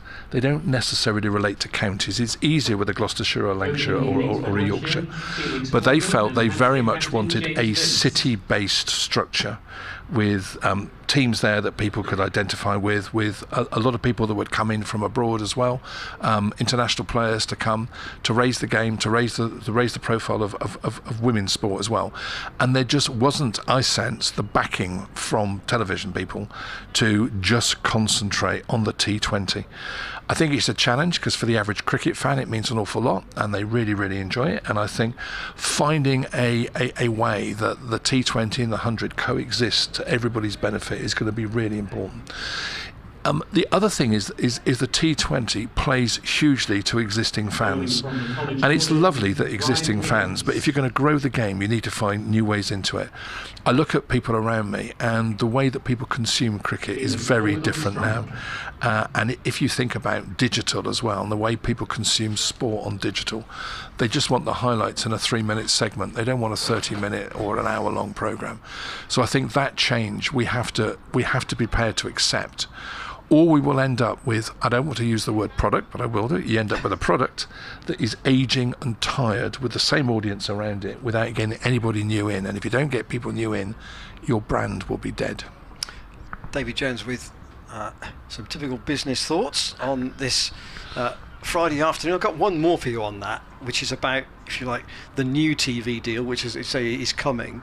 And that's just James Vince and Felix Organ are opening the batting for Hampshire, so they've juggled the batting order a bit, perhaps conscious that they need to almost play this in a limited overs type fashion.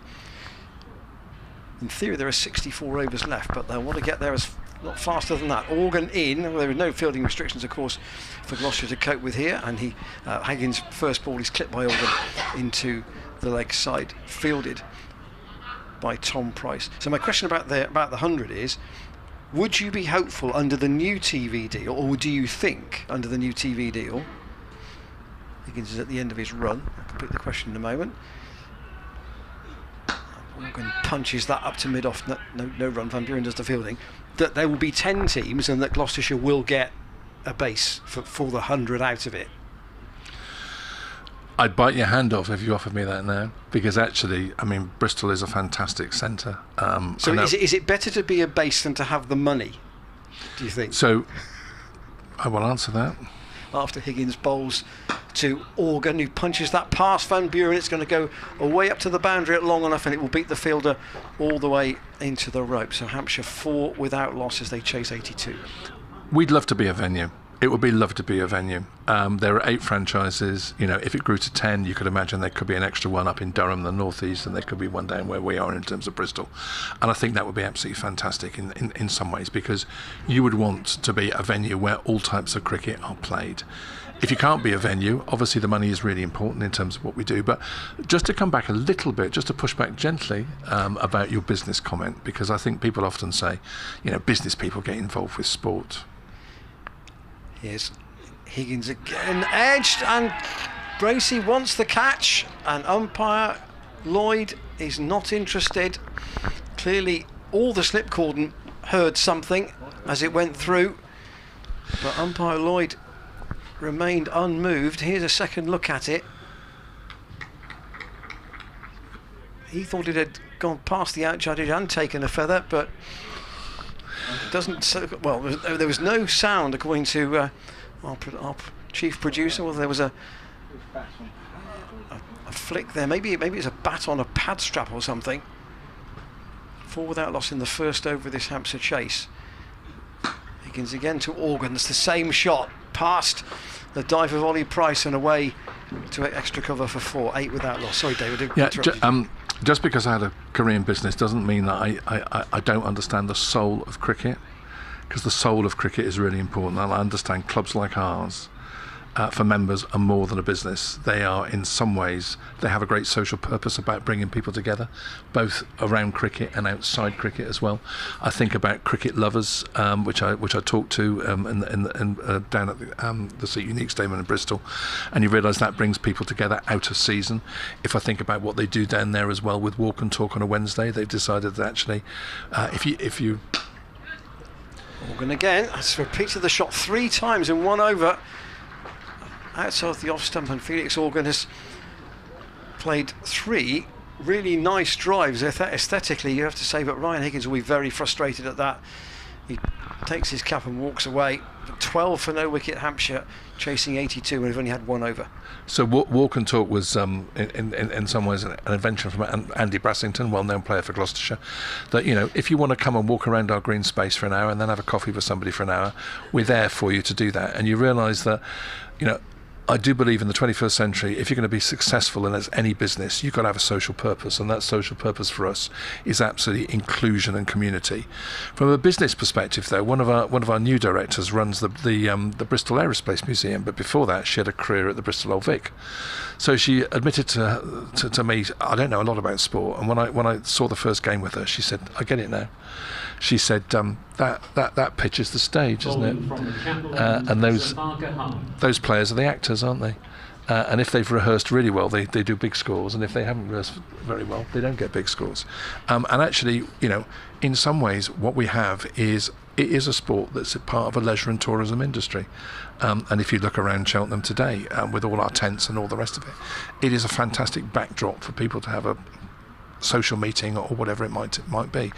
And it's dangerous if we don't think about it as a business in some ways, because we have to improve the number of customers that come, we have to improve the experience for those customers as well. All that sort of thing was the kind of thing that I've learned in a retail career, because at the moment people have got so much choice about where they can go and spend their money. So much choice. It doesn't have to be here, it could be anywhere else.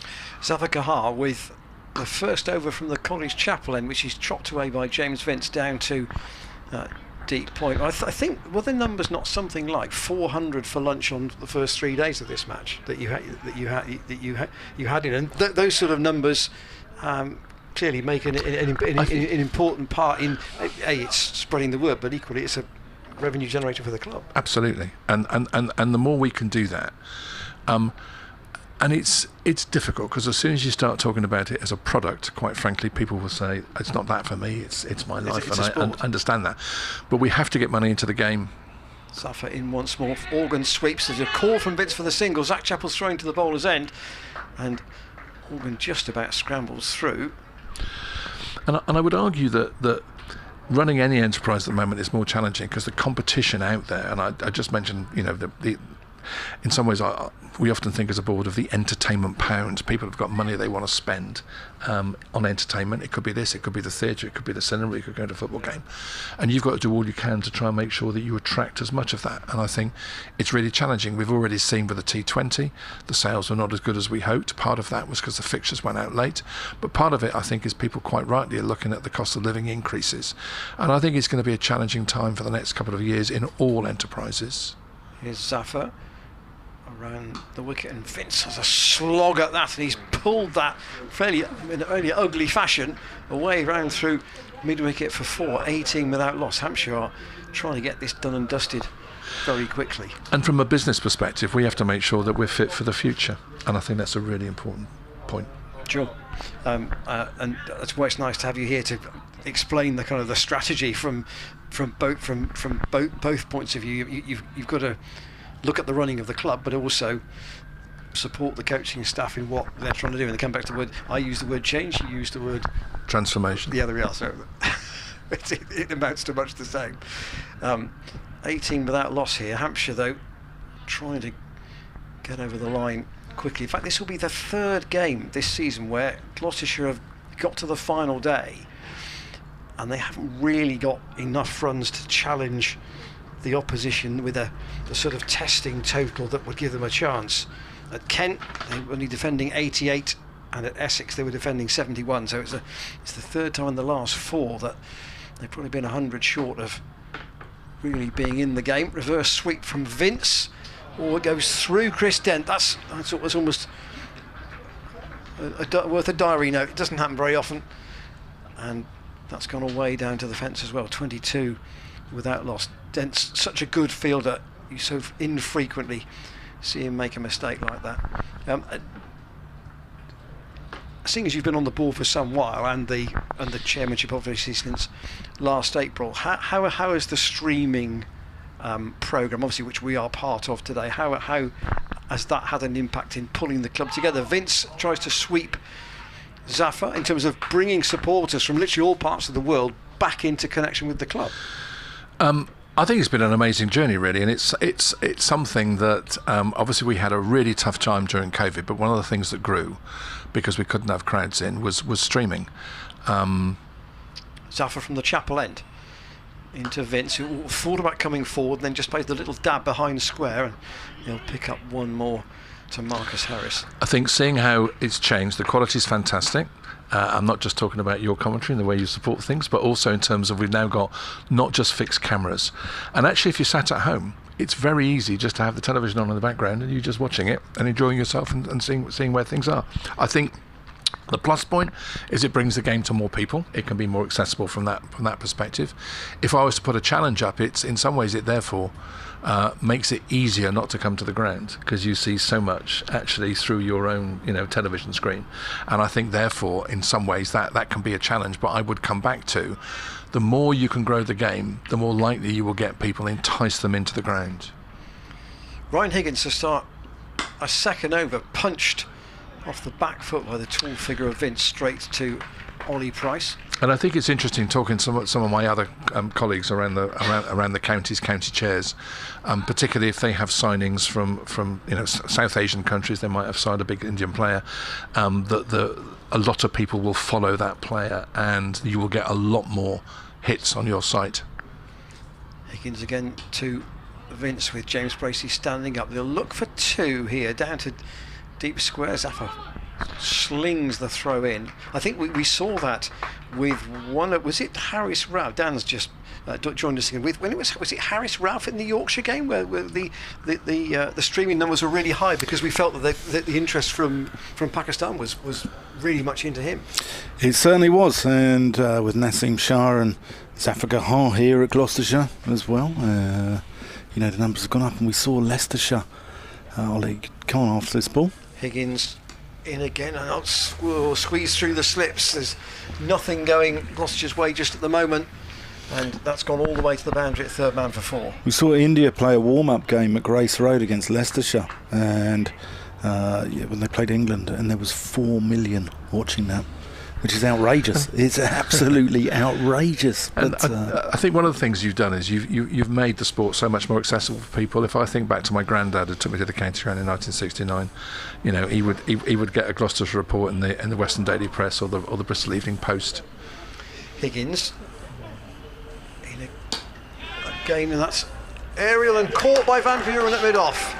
So Organ has to go. He's played 3 nice drives. He tried to repeat it, and Higgins has a wicket with a catch from the captain. Hampshire 28 for 1. They're chasing 82, and they're trying to do it quickly with the threat of rain. Not immediately local to us, but certainly not far away if the weather apps and maps are accurate. Organ made 17. I think it's the changing face of journalism, isn't it? And as you said, the newspapers have gone.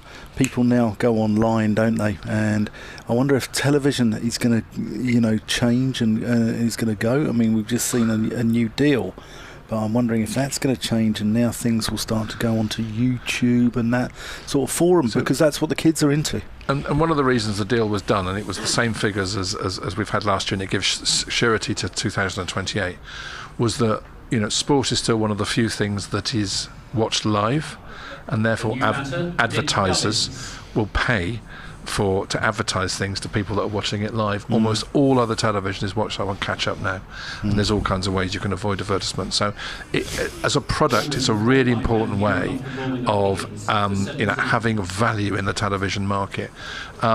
It will be interesting to see how it goes. I think digital is something, as I said before, we don't talk a lot about, but I think how digital content is packaged will be really, really important for a new type audience. And I think you can touch all kinds of people via that at relatively low cost. So I think in terms of how you grow the game and how you find different ways of doing it, I think there'll be a lot of growth in that perspective.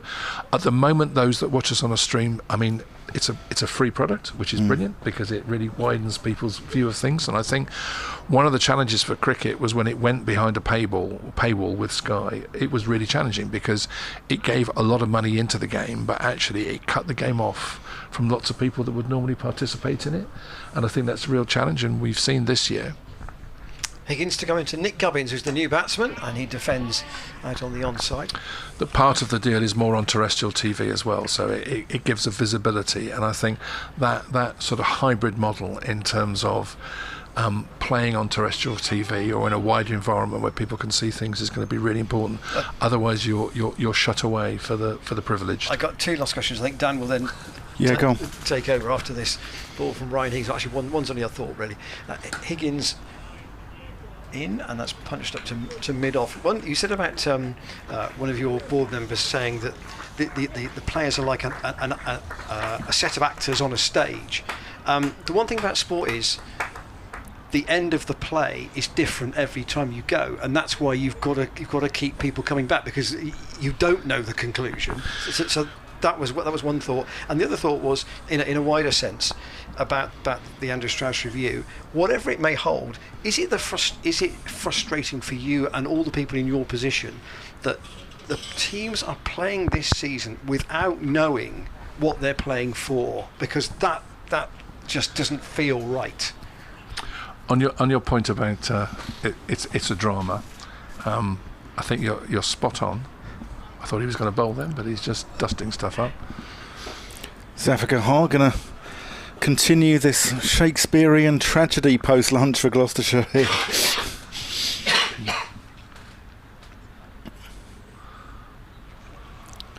Here he comes into the wicket, and that's played out to extra cover for a single. Now you'd call it a Shakespearean tragedy. I'd call it an unscripted drama, because I think with Shakespeare's tragedies you always know at the start what's going to end. Here you don't, so it is an unscripted drama, which I think is a really important thing. And your second question I forgot, I'm afraid. What was your second point? About just the fact that this Red Ball review is coming, and the timing of it is going to be at a point where the teams are going through this season without knowing where the jeopardy line is. So we had a question at the members forum quite rightly about, so do you think you're going to get relegated? Well, that assumes there's going to be a first and second division next year, and perhaps not a I don't know, 3 sets of 6 counties in a regional playoff, knockout kind of structure. And I think we don't know. And I think one of the difficult things is, and one of the things you have to do as a board and you have to do in business, is manage uncertainty. And I think the game is facing lots of uncertainty at the moment. And I think it's tough for players as well, because where are they going to be playing next year? What's the formats that are going to be, most in vogue at the time? So I think it is challenging. I sort of understand why you have to do it. But I think it just creates uncertainty, and with uncertainty comes speculation, and then you just get endless speculation, and actually we just don't know. And I think at the moment we want to wait and see and hear. I would like to know what we should be good at, because I think we can get behind anything that there is there in terms of that design, and I would want to be top of the tree in whatever that might be. But I think knowing what the formats are going to be, it's a really important point. I think it's well made, Ian. You're listening to David Jones here, who's the chair of Gloucestershire County Cricket Club, who's answering your questions with candour and honesty, and I think we appreciate that, David, because I think it's important that the fans get to listen to that sort of thing as well. So thank you very much. Zafar Gahar comes in, played across the line there from Gubbins. Hampshire looking to wrap this up as quickly as possible with some rain around. And I think it is important that there's, communication between the club and the fans. I think one of the challenges... Zafar comes in, and that's... And I understand that this is... Sometimes it's not what people want to hear, but I would rather them just be aware of the uncertainty we're all facing. There's only so many things that we can do that are in our gift, some are in a bigger environment, and I suppose I would rather... Zafar in, and Gubbins tries to reverse that, misses it. People be prepared for change, and my job is to do all I can to ensure within the cricket community, within the ECB, that I do everything I can to promote Gloucestershire's cause. Zafar, and that is nearly out. Just evades Chris Dent, who's one of the more agile fielders in this Gloucestershire side, and literally just goes over his head. But it's 4 more to the Hampshire cause. Nick Gubbins off the mark. And I will continue to fight for Gloucestershire's cause, because it's a really important one. It's a great county, it's got a great history. We play in 2 different areas. We play in Bristol, we play in Cheltenham. We've got a very diverse county. I think we've got an opportunity to be really important to the communities in which we play. And I think we deserve to survive, and that's what I want to fight for. Brilliant. I think every Gloucestershire fan will be loving to hear those words as Gubbins misses another reverse sweep. Yeah, every Gloucestershire fan will want to hear those words. So, no, thank you very much for joining us. Well, thank you. I just hope I wasn't, I precipitated what has just happened in front of me as I talk to you, and perhaps I'll never come back now. We don't blame you personally, David. We don't blame you personally. It's lovely to get the opportunity to talk, and I know I may have been slightly provocative in some ways, but I think it's important that people just understand where we are in the game, and I would come back to that uncertainty, and if we can get those clouds to lift, and we can get some certainty instead of ambiguity. But I am serious about, we will do all we can to ensure that Gloucestershire continues to thrive. I think nobody would argue with your passion. Provocation maybe, but nobody would argue with your passion for the cause, and that's important. Gentlemen, thank you very much. Thank you. Great stuff. Thank you, David. David Jones, who's the chair of Gloucestershire Cricket, and we thank him for his 40 minutes. What a spell he's bowled this afternoon. Sadly, unfortunately, it's one that's seen the conclusion of the Gloucestershire second innings and the start of Hampshire's chase to get 82, and they're racing towards it. James Vince has gone on to 18 with a 6 off the first ball of a new Ryan Higgins over. Yeah, Ryan Higgins. He's still in T20 mode, Vince, here, isn't he? Ryan Higgins hasn't had the best post-lunch session, it's got to be said. 39 in only 25 balls Hampshire have got, and there's a long chat between bowler, captain and Miles Hammond, who's involved in that chat as well. They're waiting for the ball to be returned. Zach Chappell is right down on the boundary at Wide long on. In fact, he's now clambering over the wicket fence, that picket fence, to go and get the ball, I think. He's gone to even though he's 6'6", it's still a struggle for him to get over that wicket fence. It's almost as if he should straddle it pretty easily. But he got the ball back. And Hampshire looked like they're going to keep pace with Surrey at the top. He said that's what they were conscious of at the start of play today. Surrey looked like winning. They had won by lunchtime, and they were saying that Abbott hadn't had a huge impact on the game, and he's actually really blasted Hampshire through towards what looks like a victory now. And Vince has slashed hard at Higgins, and that's also going to go down through the third man area for 4. And Hampshire aren't hanging about here.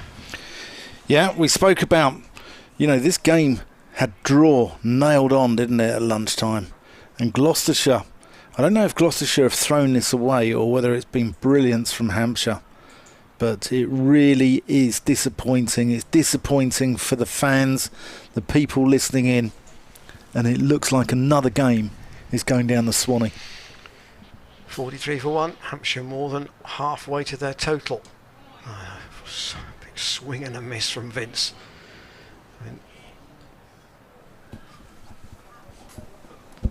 They've just, in a sense, they found a wicket when they needed one, didn't they? With Hammond right on the stroke of lunch. But still, even after that, you had how many wickets did you have in? 4. You had 4 wickets there.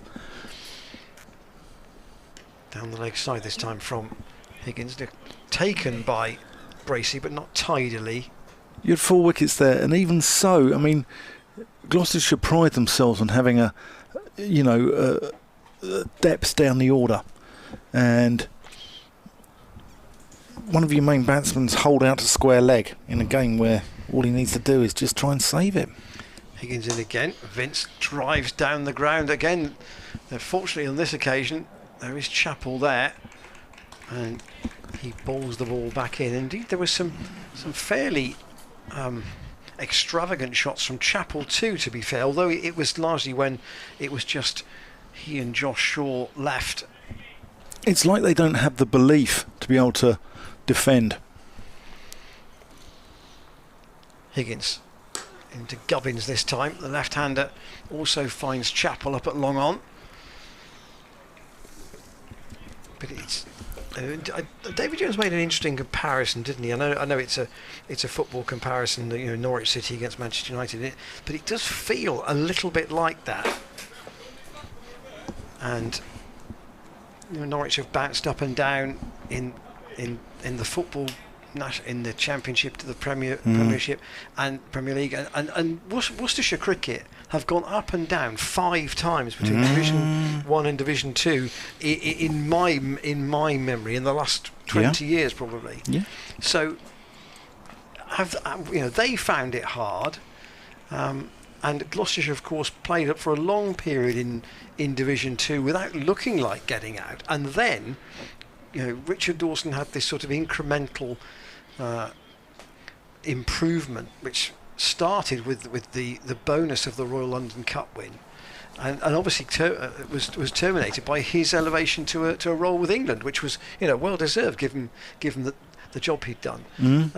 And now it looks as if there's going to be a rebuild again. Zafika from the Chapel end, and that's just paddled around the corner by Nick Gubbins for a single. Yeah, I thought David Jones spoke very well there actually, and fair play to him coming on and speaking honestly. And he was honest enough to say that there will be change. So your card is marked, I think, or our card is marked for that matter. What, mine and yours? Or that's paddled around the corner, reverse swept, and that's going to be 4 more to the total. Wides. That's what Nick Cook's saying. Wides? Let's have a look at this. It's gone through Bracey's legs. Yeah, that's an odd decision. How's that a wide? That's gone literally off the inside of Bracey's left pad. Has he changed it? He's not. He's called it as 4 wides. That's an odd one. I think he's as drunk as me last night. Graham Van Buren, I think, asking, and presumably Nick Cook said, well, I can only see it once, and that's the decision he's made. Zaffa in, and that's gone off the pad. It's given us a leg by. I mean, ultimately, that one decision is not going to decide the game. No. Curious as it was. But everything conspiring against Gloucestershire this season. Miles Hammond won't feel quite so good about his career best score now, because you like to do that in a game where it actually matters and it delivers something. That's well fielded by Higgins at slip. Goes still for 1 though. Zach Chappell doing the fielding. 53 for 1 now. James Vince 23 or 14. It's only the 6th over. I say Hampshire are, but they're basically batting this like a T20 game. They know rain's on its way. Zafagahar to James Vince, who reverse paddles him round the corner. Chris Dent doing the fielding. Goes through Zafagahar, but backed up by Graham Van Buren. 54 for 1. Gubbins 7. Vince 24. Zaffa gone for 24 off 2.4. Ryan Higgins has gone for 1 for 29 off 3. Carnage.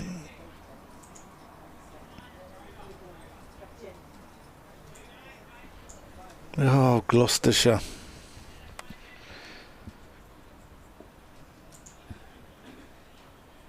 Just looking at the table down with those other results today. That's tried to reverse that. Missed it. Goes through into the gloves of James Bracey. Gloucestershire, of course, at the foot of the table. Somerset just above them, but that game at Taunton today affected by rain this morning. The start is still delayed there, so that game's, I can't see how that game can be anything else other than a draw. Gubbins tries to reverse that, misses it, hits the pad, dribbles down the offside. That's the end of the over.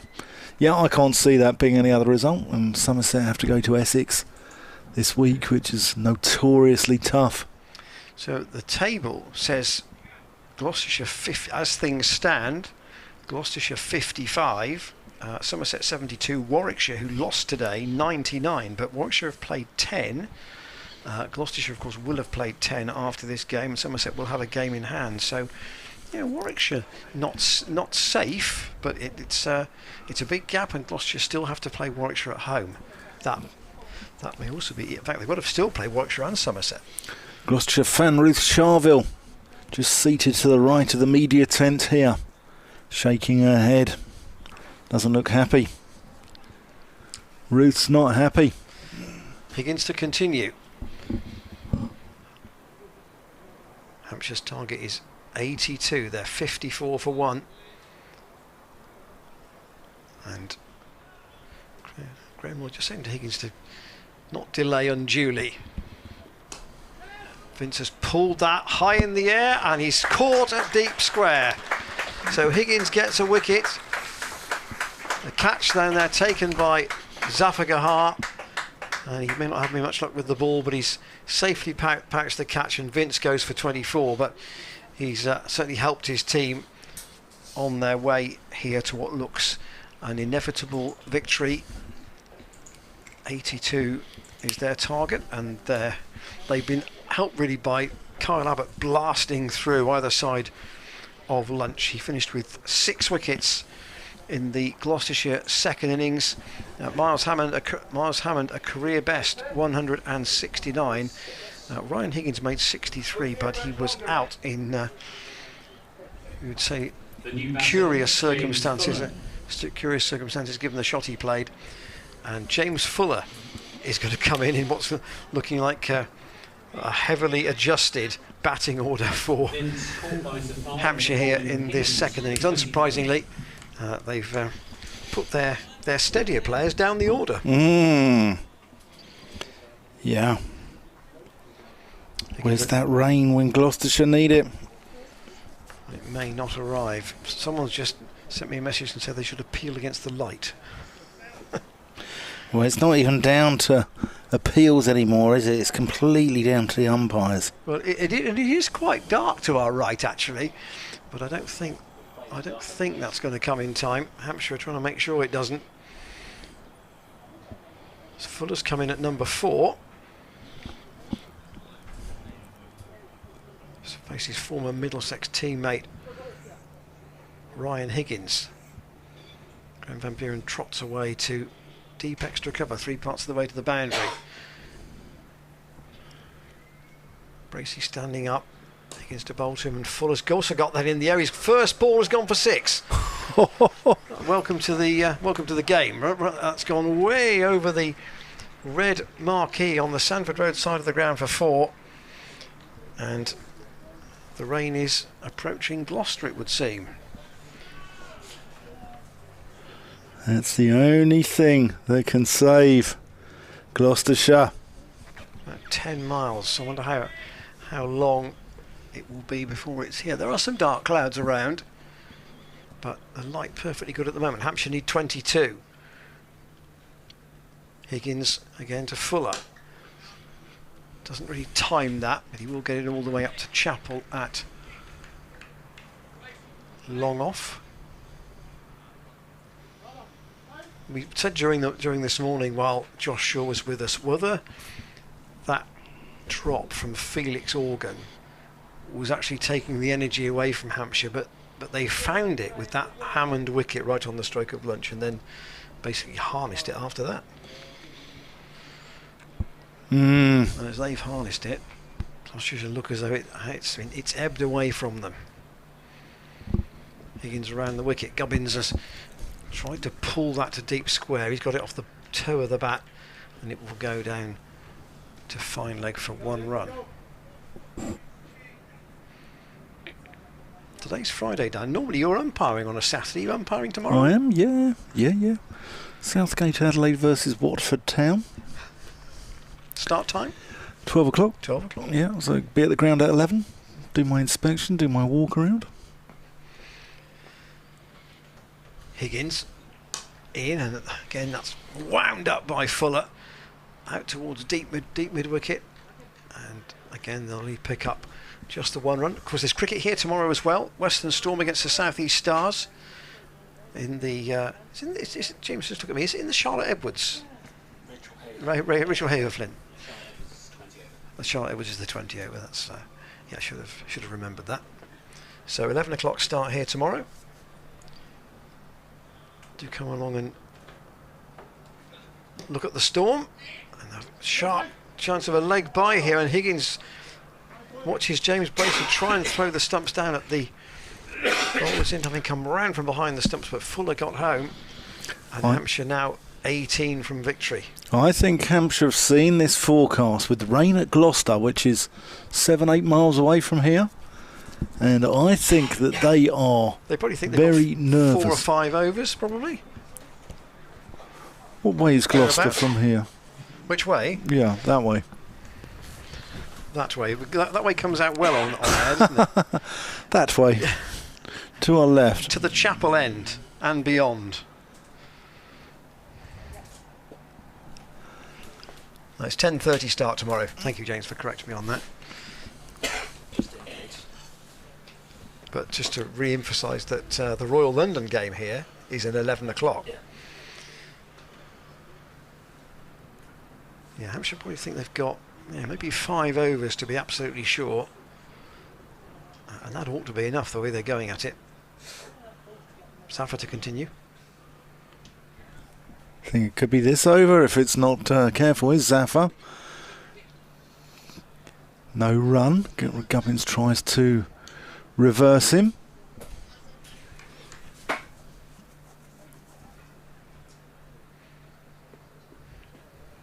Here's Zafar into the wicket. Oh, and that's off the glove, nearly. Just bobbles out, and James Bracey can't quite get there for a catch. 64 for 2, both these batsmen on 8. And that's gone up in the air, that's going to be out. Chris Dent, and Bracey has holed out. That's the 3rd wicket. So Gubbins departs for 8, caught by Chris Dent, bowled Zafar.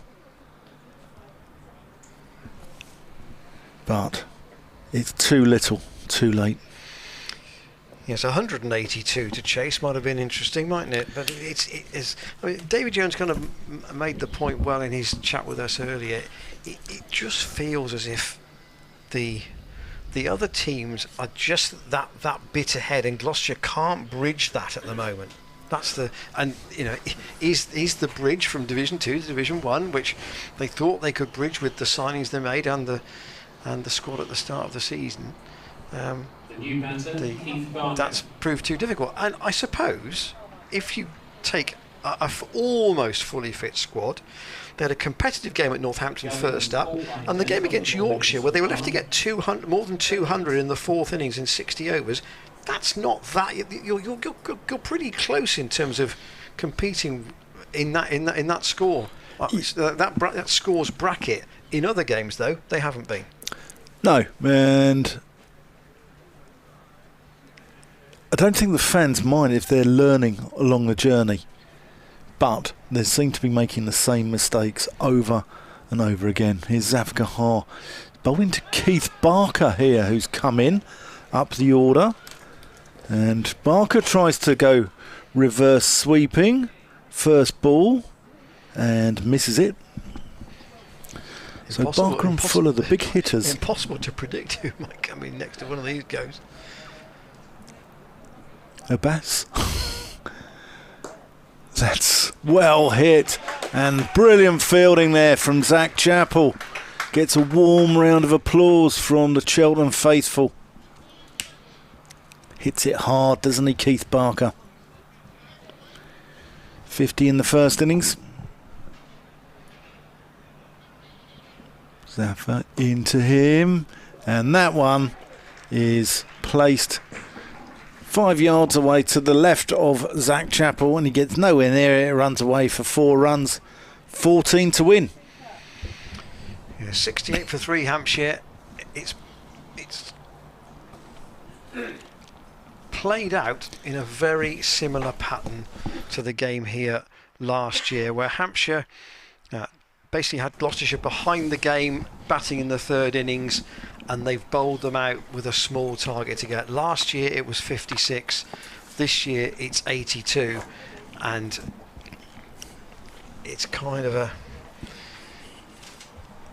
to come back to Dan's point about learning and how you can win games of cricket. They've proved relentless, Hampshire. They didn't panic when the wickets weren't going down this morning. They didn't give away too many runs in that period where Gloucestershire just got ahead, and they could have unravelled in front of them, and then Abbott came up with a hat-trick, which was clearly very important. Fuller with a single out to Ollie Price. It looks to me as if Higgins and Zafar are going to bowl through here without anybody else picking up the ball. 3 wickets down, but only 13 now needed. Dan's looking at his weather app again. That rain isn't moving very fast. Barker, the left-hander, with one slip in. Graham Van Buren just trying to adjust his field a bit. Better put my phone down because we're at deep mid-wicket to Keith Barker, and I think we're in his arc here, Ian. A little bit of a dab down to 3rd man. Fielded by Josh Short. I think he's going to get a bowl. But David Jones, quite rightly, might have felt that he joined us at the wrong moment, straight after lunch, where 2 wickets fell in 2 balls, and there was a clatter. 5 wickets fell for the last 5 wickets fell for 22 either side of lunch. Higgins again, Hampshire need 12, and Fuller's played on. The big inside edge, so 4 wickets have gone down. Another cheap wicket for Higgins. And it will... He used to make his analysis look a little bit better. He'll get his tally for the 25 for the season, but Fuller tossed his bat up into the air and caught it then as it came down. Couldn't see the job through, and therefore Liam Dawson is due in at number 6 to try and see with Barker whether he can get Hampshire over the line here. They only need a further 12 runs. I don't know whether they would have mentally set a target in how many overs they wanted to use to get them. Did they try and think, well, okay, we'll try and get them in 10 overs because we wouldn't have much more than that available potentially. Yes, there's been some cost in terms of cheap wickets, but I think I'd be amazed if they didn't get there now. I'd be amazed if the rain did intervene, because it isn't actually raining at the moment. No, it's fine. It's no issues here. The light's reasonable, and I just think that, you know, Gloucestershire are an hour away from a draw here, and they've snatched another loss. Not from the jaws of victory, but from the jaws of a draw. And it's... I don't know if it's naive cricket or if it's absolute brilliance from Kyle Abbott. I still can't make my mind up. Well, or a bit of both. Abbott kept going when he hadn't had much joy. Yeah. And you know, that's why he's taken 500 first-class wickets, in that he's tried not to let the batsman have anything cheap, and then he's blasted through when he's got the opportunity. Higgins to Dawson is the new man. They won't take a single there. Higgins follows through and fields. So Gloucestershire have to turn their attentions pretty shortly now to Northamptonshire next week. Northampton's beaten today by Lancashire in their game at Northampton. Only their second loss of the season. They've had a lot of draws, largely because they've batted pretty well. As we see what the pitch for next week will do. Higgins into Dawson. He'll steer that for a single, and that will be round 11 for Gloucestershire in the Championship this season. Only 14 rounds of course in all, but they only play 3 of the last 4 because they've got a bye week in there, and the last 3 games are going to include games against at the moment the 2 sides immediately above them, Warwickshire and Somerset. Higgins round the wicket. Barker pushes that almost past the bowler, but Higgins dives across to stop it. So he's taken 3 for 41 in this second innings, Ryan Higgins. He's only bowled 5 overs. It's a crazy set of figures, and Hampshire want 11 to win. The end is nigh. Is Van Buren going to have a bowl himself? He's trotting across. Africa's coming up from... Maybe trying to just waste a little bit more time, just see if that rain does edge in. He's going to go over the Pakistani slow left arm. No, he's going to give him the ball. Did wonder whether sometimes the captain comes on when the game is almost done. He's not going to quite do that yet. It will still be Zafar from the Chapel end. And actually, if Hampshire do go on and win this, they'll have won it basically with half a day in hand, because there are still 55 overs left. Yeah. More than you'd normally expect had gone 3 o'clock on the last day. Zafar over the wicket. Dawson paddles that one around the corner. He's going to get 4 runs there. Zach Chappell can't cut that off. Just 7 to win now.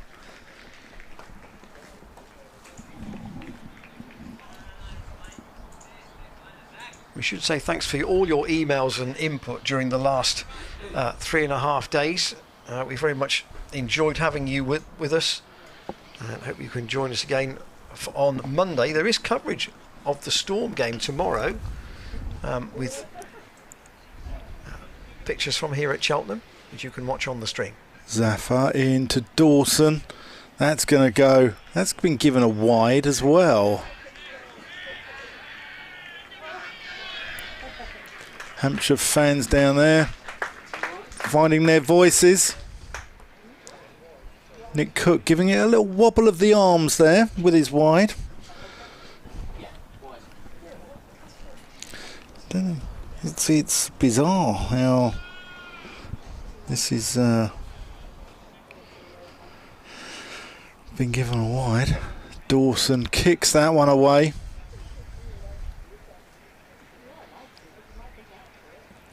Four to win. Field's coming up. Marcus Harris is coming into orthodox square leg.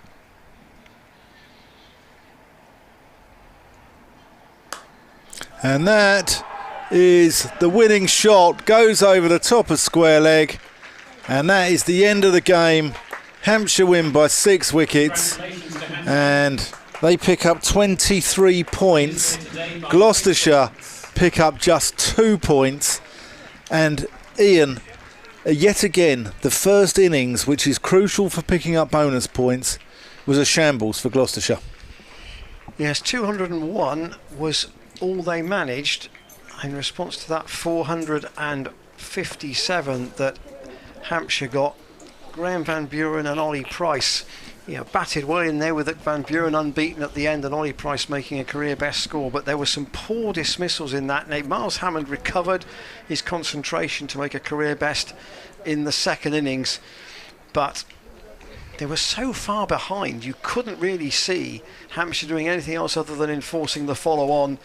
And as a result of that, even when Gloucestershire got to a stage today when Van Buren and Hammond, and latterly Higgins and Hammond in particular, were going reasonably well, Hampshire had to keep the belief that one wicket might bring a couple of others from batsmen who'd been sat in the pavilion and weren't going to get any kind of flow. And when Hammond was out on the stroke of lunch, I had a text from somebody at lunchtime that said that might be the tipping point, and they were absolutely right. Not that we thought that Abbott would do 2 in 2 balls afterwards, but 2 quick wickets after that really removed any chance that Gloucestershire might have of getting a decent score. And in the end, the card says the bottom half of the batting in the second innings, as it has done this season on occasions, folded to a stage where they just had nothing to defend, nothing meaningful to defend. No, and it's the manner of losing as well. I think at the beginning of the 4-day game, I think people could handle being beaten by Hampshire because they're a decent side, but Gloucestershire, for all intents and purposes, should have got a draw out of that. Yeah, they were there at lunchtime. They'd fought themselves into a position where you pick up 8 points for a draw, and they've just thrown 8 points away there this afternoon with a bit of brilliance from Kyle Abbott. You've got to take your hat off to the opposition at times, but they have thrown that game away. They've thrown a draw away, and I think the fans will be dreadfully disappointed, and rightly so. So Gloucestershire today started 191 for 4. They lost 6 wickets in getting to 337. Overnight pair were Miles Hammond and Graham Van Buren. Van Buren only added only 2 to his overnight score, for he was caught by Vince off Barker at slip for 29. But then there was a good stand between Miles Hammond and Ryan Higgins of 115 that almost got them to lunch. But Hammond was out in the last over before lunch for a career best 169. And then there kind of appeared to be a change of tack after lunch accepted. Zafar and Tom Price were both out to Abbott in successive balls, but it almost as if the tone after that was to attack rather than defend, which didn't look as if it was going to be fruitful for all that long. Abbott kept going. He had Higgins caught at deep square, which was a very odd shot in the circumstances, and then Josh Shaw also caught playing an attacking shot by Gubbins at mid-wicket. Abbott finished with 6 for 76, and Keith Barker, who bowled very well both yesterday and today, 4 for 65. It left Hampshire only 82 to get, and they got them in 9 overs and 3 balls. Yes, they lost 4 wickets, but they were chasing runs in the fashion of a T20 champion, and they got there.